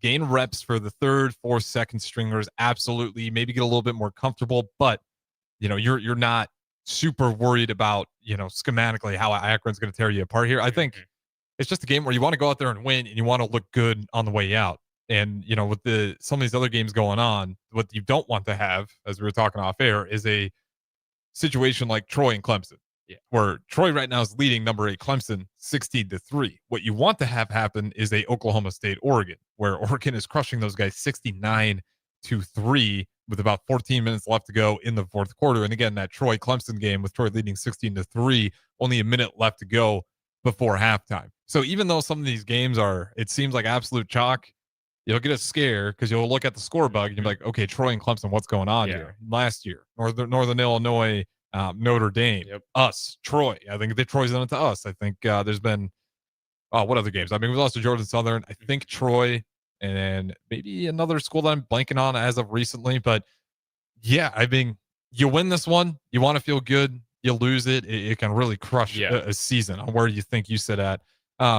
Give me your keys, and we won't spend too much more time on Husker football. I want to talk about the rest, and then we'll throw it to break. But give me the keys on the offense. 3 keys that you want to see if Nebraska's not only going to win, but win in a fashion where we all go home smiling. Yeah, I think it comes down. Obviously, I know the lack of explosive plays is what people have been talking about all week, just everywhere with the Huskers.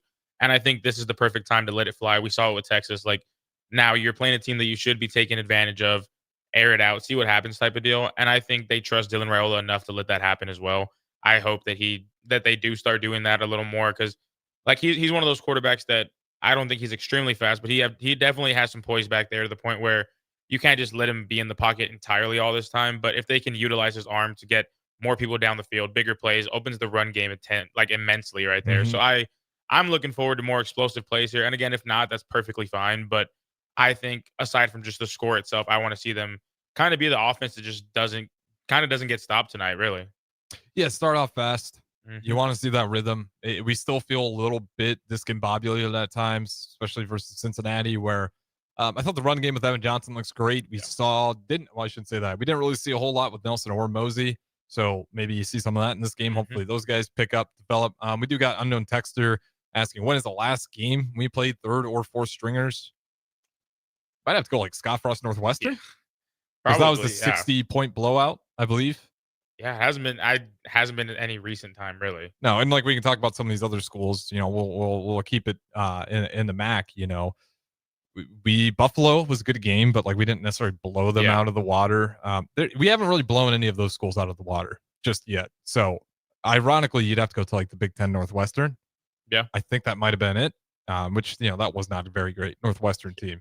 So I mean, with that being said, give me keys defensively then. I feel like defensively, there was nothing that I saw against Cincinnati. Obviously, they gave up 20 points to them, which is actually put on the Akron head coach headset. Like, what's that? Put on the Akron head coach. Like, how am I going to stop? How are you going to attack this defense? Okay, I get what you're saying now. I think obviously a big large of the production did come from Emmett Johnson, like you're saying. I think force them to put in the backups, kind of wear him down, is where I would try to target. Like, he's going to get the ball a decent amount of times, regardless of the score, in my opinion. So wear them down, kind of get them tired, see who else they got. Like, I think that's going to be their best bet. Like we were talking about off air. Some of these schools, they just have depth on depth. And I don't think Nebraska has a depth issue, but it's definitely, there's a drop off from the start guys to who's after them. And I think if you can get the guys after them, kind of not in, because that's not going to happen unless they're up by a lot, but kind of just start wearing down some of the starters here. I think that's going to be their best bet. I don't think they have a great shot, but I think that's where I would kind of be looking for at least. Yeah, I hit hard. You try to wear Emmett Johnson down, because again, we'll see what Mosey and Nelson look like. You hear great things about him in practice, in particular Nelson. So I'm not in the camp that they can't do it, but we just haven't seen it, and that's just hopefully just a matter of time. But yeah, if I'm the Zips, got to put heat on Dylan Raiola. Yeah. And then TJ Lateef if he gets in the game as well. It's just really hard to predict because, again, Akron I think their defense is not bad. Like, they can force some plays defensively. Offensively, can they keep themselves alive? Because otherwise, depending on how Nebraska and Matt Rule wants to do it, whether they let Dylan Raiola go or they just, kind of do a Nick Saban where when he was coaching Bama and they were coaching, Mercer or whoever else, where it's like, I could kill you guys through the air, but I'm just going to have my back have 300 plus yards this game. Yeah. And then my second string, he's going to have, finish with dang near 100 yards as well. So it depends on how Matt Rule wants to act this, or if we just run the ball at him over and over and they can't stop it, and that's the way we go. Obviously, he'll throw it around the yard a little bit, but I'm super intrigued about how this offense is going to look.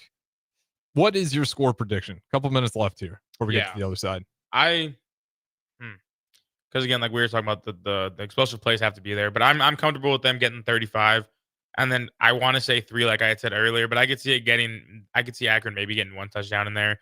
So I'd probably go like 35-10 is probably where I'm going to sit it at. Okay, so not covering the spread, but it's probably a win. Not. Yeah, that's a win. I'm okay with. Yeah. I did 41-3 covering the spread. Yeah. Again, I kind of hate these games because I was telling Austin as well, like, just might as well light your money on fire if you want to bet on it. Yeah. Because by the time if we do get in a position where the depth gets a lot of minutes, how good is that depth? Can the depth get a stop? Do they get does Akron get a late touchdown, with 5 minutes left to go in the fourth quarter? That stuff can kind of throw it off. But I do think, if we can start off hot, have a good rhythm going into the drive, our depth, just the fact that it's a Big Ten versus some action, depth should be better than what they have as well. So you should be able to run it up. But with that being said, I went 41-3. What was yours one more time? 35-10. 35-10. All right, one more time. We got to throw it to break here. And then again, we'll talk more college football scores on the other side of things. This segment was sponsored by Select Plumbing. I'm Harrison Arns. That's Rudy. Don't go anywhere. We got one more on the other side. Stonebrook Exterior is your trusted partner in exterior solutions for both residential and commercial projects across Lincoln and Omaha. With over 2 decades of expertise, they deliver everything your building needs, all under one roof. From roofing and siding to gutters, wall systems, custom masonry, and metalwork, Stonebrook handles it all with precision, safety, and professionalism. Take the worry out of your exterior projects. Choose Stonebrook Exterior, where quality, safety, and service come together seamlessly. Visit stonebrookexterior.com or call 402-934-5559 to get your free quote today. It's Schaefer's Labor Day Savings Event. Take advantage of store-wide savings, interest-free financing, and special Labor Day cashback rebates. Save on all ultra-high-def TVs and audio systems while you explore the possibilities in our all-new Man Cave Electronics Gallery. From Samsung frame TVs to huge video walls and Atmos audio systems, Labor Day never looked and sounded so good. Hurry in for the Labor Day Savings Event going on now at Schaefer's, 48th and R. Lincoln. The Kindler Hotel in downtown Lincoln is a boutique hotel experience unlike any other in the area. Their 45 well-appointed rooms take inspiration from the history of Lincoln. Their double queen rooms are great for guests traveling with family, and the suites are great for a business trip or romantic getaway. No trip to the Kindler is complete without a handcrafted cocktail from Boitano's Lounge on the main floor, with comfortable seating options both inside and on the outside patio. Book your room today at thekindlerhotel.com in Lincoln at 11th and P. Football game days are fun for the whole family, but not every child is ready for 4 quarters in the stadium. That's why the Lincoln Children's Museum offers game day play dates for kids ages 5 to 12. While you enjoy the game, your kids enjoy their own adventure at the museum, conveniently located just steps from the stadium. Registration required. And the fun isn't just on game days. The museum is open 6 days a week with 3 floors of hands-on play and activities. Out-of-town families, make the most of your weekend in Lincoln. Visit lincolnchildrensmuseum.org. Have you been accused of a crime and don't know where to turn? At Liberty Law Group, We understand that a call to an attorney is a call for help. If you're up against the legal system, you need an attorney you can trust to handle your case with professionalism and compassion. Liberty Law's experienced trial attorneys are committed to the defense of liberty for those accused. Don't let a criminal charge ruin your life. Call Liberty Law at 877-42-LIBERTY. Advocates you need, trial attorneys you can trust. That's 877-42-LIBERTY. It's game on at Elway Power Sports of Lincoln, Nebraska's premier power sports dealership. Stocking top models from Can-Am, Kawasaki, Honda, Polaris, CF Moto, Suzuki, Yamaha, Indian Motorcycle, Sea-Doo, and Triton trailers. Score big on our massive selection of Can-Am side-by-sides with rebates up to $3,000 on select in-stock models. Elway Power Sports of Lincoln has you covered all under one roof with a large selection of side-by-sides, ATVs, motorcycles, and personal watercraft at their 27th and I-80 location. They can't wait to get you set up for football season. At Jimmy John's, we don't make sandwiches. We make the sandwich of sandwiches. We use fresh veggies because we don't hate salads. We just feel bad for them. We make our sandwiches exactly how you want because you're the one who's eating it. And we bake bread all day, every day because stale bread isn't bread. It's croutons. Sandwich history is written by the victors. Good thing we have legible handwriting. Jimmy John's, the sandwich of sandwiches. Order pickup or delivery on the app. Lincoln's go-to for fun isn't new. It's a place that's been a staple of the city for years and is only getting better. Matson's Bowling and Billiards always has open bowling available with no long lines unlike other centers. They have live music almost every weekend and great food at EJ's Bar and Lounge with seating for 150 people. They have popular meals like the EJ Burger, pizza for the whole family, and famous EJ's Wings. Contact Sarah to book a party for friends, coworkers, or family at Matson's Bowling and Billiards just south of 48th and Holdridge. Why are some people more successful? Is it talent and determination, or did they recognize an opportunity? Discover a career that lets you help families reach their financial goals as you build lasting professional relationships. One with unlimited income potential. From Modern Woodman, a leading fraternal financial services provider. I'm Modern Woodman Regional Director Sean Erickson. Call me at 402-483-6515 to learn about career opportunities. Modern Woodman of America. Touching lives, securing futures. Western Sand and Gravel is hiring for a variety of positions at their sand and gravel plants near Ashland. Apply today and receive a $2,500 hiring bonus. Available positions include plant operators, dredge operators, and shop service technicians. They offer great pay, health benefits, 401k, a wellness program, paid holidays, and paid time off. No matter your experience level, on-the-job training is available to help you build a rewarding career with Western Sand and Gravel. Start your career today. Visit westernsand.com. When the clock strikes zero after every Nebraska football game, there's only one place to go for instant coverage. Tune in for the Husker After Party Postgame Show on 93.7 The Ticket for each game, win or lose. Call in with all your takes or text the show at 464-5685 and hear quotes from the players and coaches too. It's the Husker After Party Postgame Show. Sponsored by Anderson Ford and Vinnie Krekak of State Farm Insurance. Wall-to-Wall Wine and Spirits is your place in North Lincoln to go for all your needs in wine, spirits, and beer. They also have a large variety of cigars in their walk-in humidor, and they have a top-notch walk-in temperature-controlled high-end wine room. Plus, you can enjoy free samples from their tasting bar. There's only one place to go for all your needs for spirits and cigars. That's Wall-to-Wall Wine and Spirits on North 27th Street in Lincoln.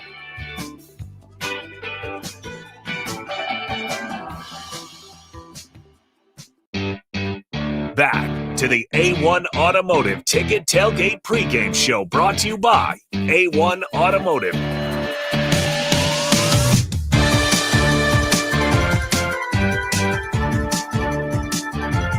All right, welcome back in. Final segment of the A1 Automotive Ticket Tailgate Pregame Show. Shout out to all our sponsors, but we got one more left to read here. Yep, our last sponsor of the day is A1 Automotive. Always honest answers, A1 Automotive at 11th and L, and now at 5110 State Hill Drive as well. Absolutely. Shout out the A1 Automotive crew, not only for that, but also A1 Automotive Ticket Tailgate Pregame Show. So shout out for all those guys and how much they support us and what we do here, for allowing us to give you guys Husker content. But we got some other college football I want to talk about as well. Let's go for the Big Ten update. Big Ten update, just to your games that are happening right now. No surprise, Ohio State 63-0 over Grambling State. Winding down in the fourth quarter, another blowout, 69-3. Oregon beating Oklahoma State. Middle Tennessee versus Wisconsin. Not much going on here. 28-10. Wisconsin leading. About 12 minutes left to go in the fourth quarter. One game that is picking up steam, though, as Miami, Ohio just rushed in for another rushing touchdown. 10 minutes left to go in the third quarter. Rutgers 24, Miami, Ohio 17. And then, of course, this game will be on the FM airwaves at 6:30. You got Michigan, Oklahoma. Some other games, Michigan State, Boston College could be an interesting one as well. And then Purdue's got Southern Illinois, UCLA, UNLV. It'd be interesting to see if UCLA can just pick themselves up. And, of course, games already prior. Illinois did beat Duke a little bit close in that first half. And then in the second half, they go unanswered, scoring 14 points in the third, 17 points in the fourth quarter. And then we know Penn State, they won in a shutout over Florida International, 34-0. And then a game that was, well, real quick, Minnesota 66-0 over Northwestern State. Indiana 56-9. They beat Kennesaw State. And the game I want to talk about, Iowa loses to Iowa State 2 years in a row. Another field goal. Becht looked awesome for the Cyclones. I mean, I don't want to beat up on the kid, but Iowa, where do you kind of see in these guys this year? Gronowski, just another really rough showing for him. Yeah, I've never been huge on him. I mean, had 83 yards today, it says here, and I'm just not. That's not going to be good no matter what school you're at. And I think especially with Rhett coming in. Sorry, is that his name? The quarterback from Omaha? Jet. No, Rhett. Yeah, either way. I think they have a great quarterback coming in next year that's going to make it a lot harder for them to just kind of be okay with what's going on in terms of just the quarterback style of play. So I think that he definitely needs to step it up just as a whole. 13 for 24 for 83 is not anything you want to see out of your quarterback, especially not in a rivalry game like that. I really think Iowa State's also proven that they deserve to be in that top 20, and I did not have them there at the beginning of the year. So Iowa State does that in that game every year. It's one of those rivalry games that just doesn't get enough credit for whatever reason. Every year, if it's Iowa or Iowa State who wins it, it feels like it's always by a field goal. Yeah. The most Iowa-esque fashion. I was going to say that's a very Iowa type of win for both. And that's just what Iowa does to teams. It's like it's going to keep you close and try to beat you by a field goal or at least a one-score game. And shout out to Iowa State. I think their field goal kicker had absolute two massive bombs, drilled them both. And then shout out to the Cyclones defense. And this is where it always gets tough for Iowa. 2-minute drill. How does Iowa look? That's when, and Nebraska has unfortunately been able to put Iowa in a position where they need to go ahead and get a 2-minute drill. Normally, we've just allowed Iowa to stop us and then go ahead and kneel the rest of the clock out. But, Iowa State, they able to punch that through. And I think it was under 2 minutes left to go. And again, Gronowski, you put Iowa in a 2-minute drill. That's not their offense. It's not their bread and butter. He takes 2 sacks in that last one. 3 and out. Well, not a 3 and out. The turnover on downs. Lost the Cyclones. Go ahead, kneel it out. Rutgers. What's going on in Rutgers? Where are you at with that team in general? I don't know. Knights. I'm not huge on them. I think because who did they play week 1? Ohio, right? And they was also that. Miami, Ohio. So yeah, maybe Miami, Ohio is a little bit better than most Power 4 schools would expect. Because again, Wisconsin. Again, not necessarily a great Wisconsin team maybe anymore, but Wisconsin only beat them, I think, 17-0. Yeah, I think Rutgers, I don't think anything's horrible with them. They're not a powerhouse for multiple reasons. And I think them kind of just scraping through week 1. Right now, it's kind of like, okay, you should be beating Miami of Ohio a little better than this. And they're kind of like, they're getting momentum there. I just think they have just too many holes to kind of cover at this moment. You can't be letting this happen back-to-back weeks if that. Like you got to put these teams away. Like we're talking about Nebraska, same thing.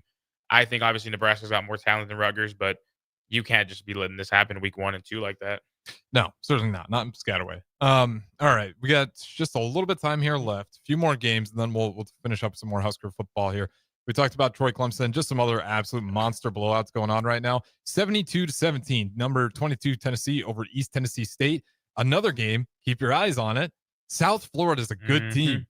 But you can't, 13-9. They are currently leading number 13 Florida. 2 minutes left to go in the third quarter. Now, you might hear 13-9 and think the game just started. No, only 2 minutes left to go in the third. They'll about be in the fourth quarter. And again, South Florida leading Florida. And remember, South Florida, same team, upset Boise State as well. Yep. So, I don't think anybody was picking South Florida to go beat the number 25 team in the country and then go turn around and beat the number what is Florida? Yeah, number 13 team in the country. So South Florida, I'm rooting for it. Yeah. Not like I'm a big Florida fan for any reason.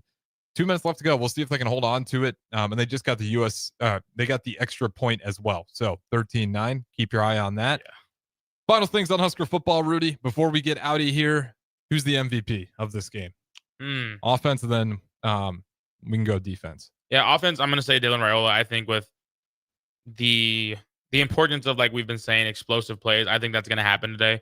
I think he'll put up a really good stat line, more than just small dump down passes for good amount of yards. I think he really pops off today. I'm looking forward to it. I think he takes home the MVP on offense. Who do you got on offense? We'll go Emmett Johnson. Okay. I'm just going to double down on the run game. I think this is a game where let's get that right, get that rolling, and then you can. I just think if it goes your way, right, and Dylan Raiola looks great, that all of a sudden that'll really open up, and we can start feeding Emmett Johnson, and then he can have a lot of success. And then when it gets to that point, I think we'll just kind of favor running the ball as opposed to putting it through the air. So I'm going Emmett Johnson. Again, games like this, it depends who all plays and for how long, and if they play a half or an entire game. Defensive side of the ball, I'll go first. I'll give you some time to think about it. Give me Singleton. Okay. I think it'll be. Maybe it's not a great pick, but I'm just banking on someone in that DB room to have quite a few maybe a couple turnovers today. Yeah, I was gonna say I think I'm a big fan after seeing that like little podcast they did with the DB room and Dylan Raiola. I like Hartzog a lot. I think his interception and the game was electric. I think that carries over. I hope he gets another one. I hope he plays just as well. I'll go with my sleeper pick being him today. Okay, yeah. They just don't like we've kind of seen it with those guys. They don't really like to air it out with Finley back there. So maybe it's Hunter as well, and he gets into the backfield. Or excuse me, not Hunter, Winari as well, and he gets into the backfield a lot. But nonetheless, all we're hoping for, I think most of us, is a Husker win. I'm not super concerned about the spread. I'm just wanting to feel good at the end of the game when the clock hits 0. With that being said, though, that's going to wrap it up for us. I promised it. Michigan, Oklahoma, if you're still listening on the FM airwaves, that is coming up next. And then, of course, join us for the post-game show. Nick Sainert, Jay Foreman, they'll kick it off, and then Austin Orman, DP, roll in after those guys. Appreciate you guys listening. This has been the A1 Automotive Ticket Tailgate pregame show. That's Rudy. I'm Harrison. Let's hope for a Husker win this Saturday.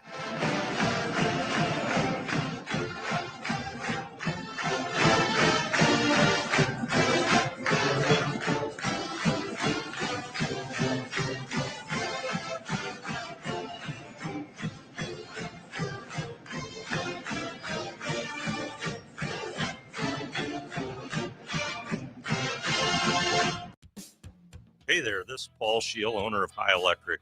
I want to thank our friends and loyal customers and introduce High Electric to those looking for a new electrician.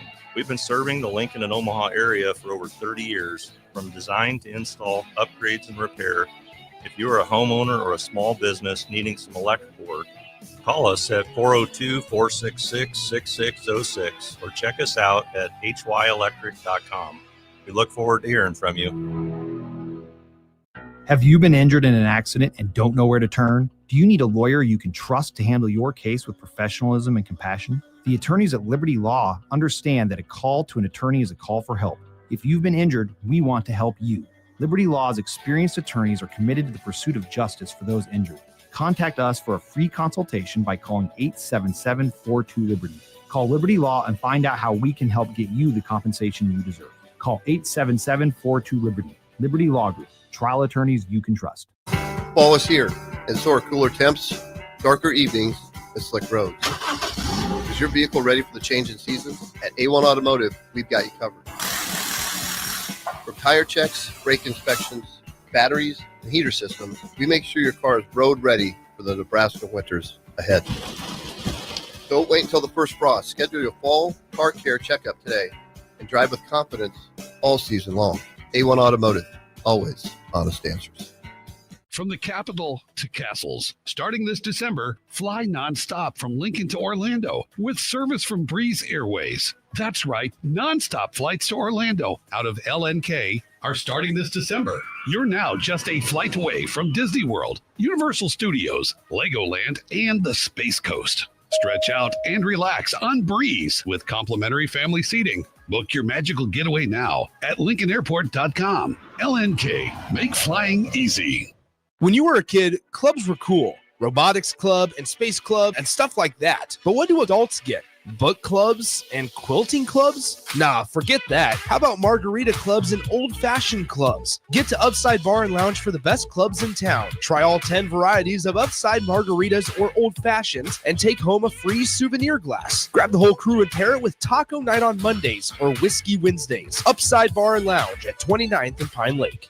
Need a tractor that works as hard as you do? Whether you're baling hay or feeding cattle, a John Deere 6M or 6R from Landmark Implement is built to handle it all. And right now, you can get 0% fixed rate financing for up to 72 months on new in-stock models. That's 6 years with zero interest on the tractor your operation depends on. Hurry into your local Landmark Implement or visit landmarkimp.com and experience the Landmark difference. It's one of the best decisions we ever made, having Bryant install a new water softener. Now our glasses and dishes are crystal clean. We save by using less detergents and softeners, but our clothes and towels will look better and feel softer. For a quality softener system without the hassle of arm-twisting contracts, I suggest choosing Bryant. Call 467-1111 or visit BryantLincoln.com to schedule a free estimate and soften up with Bryant. At Bryant Air Conditioning, Heating, Electrical, and Plumbing, we do whatever it takes. Things that impair you come in many different shapes and sizes. Some are the shape of beer and liquor bottles. Others look like cigarettes but aren't cigarettes at all. These are the things we know impair us, the things our parents warned us about. What we're not always aware of is our new prescription or the over-the-counter medicine we picked up just for allergies or a bad cold. See, it doesn't just matter how much of a substance you take. If you are impaired, driving is deceptively dangerous. Don't drive impaired. Paid for by the NDOT Highway Safety Office. Ashiro's work is never done. You care for the house, the kids, and our future. We're so grateful for all you do. Now it's time to care for yourself and save a little more for retirement. A free 3-minute online chat can give you the personalized tips you need to boost your retirement savings now. Visit aceyourretirement.org/Shiro today. A public service announcement brought to you by AARP and the Ad Council. Select Plumbing and Utility has been serving Lincoln and the surrounding area for 14 years, and they're not slowing down. Select Plumbing and Utility handles all your plumbing needs from faucets and water heaters to full renovations, and they can even help with your heating and cooling needs. They're also Lincoln's underground experts, repairing and replacing broken underground water and sewer lines since day one. Contact Select Plumbing and Utility today at 402-560-6197, assuring excellence in every situation, opportunity, and challenge. That's 402-560-6197. I'm Kirk Herbstreit, and today I'm eating Raising Cane's. Herbstreit's in the drive-thru again. Oh, hey, Kirk. What can I get you today? I want a solid bench of 4 chicken fingers that are real difference makers. Sprinkle cut fries with dynamic ridge patterns, Texas toast, and cane sauce with an air of smugness that comes from knowing you're the best. Now back to you, Todd. So the usual. Make Raising Cane's part of your game day lineup. One love.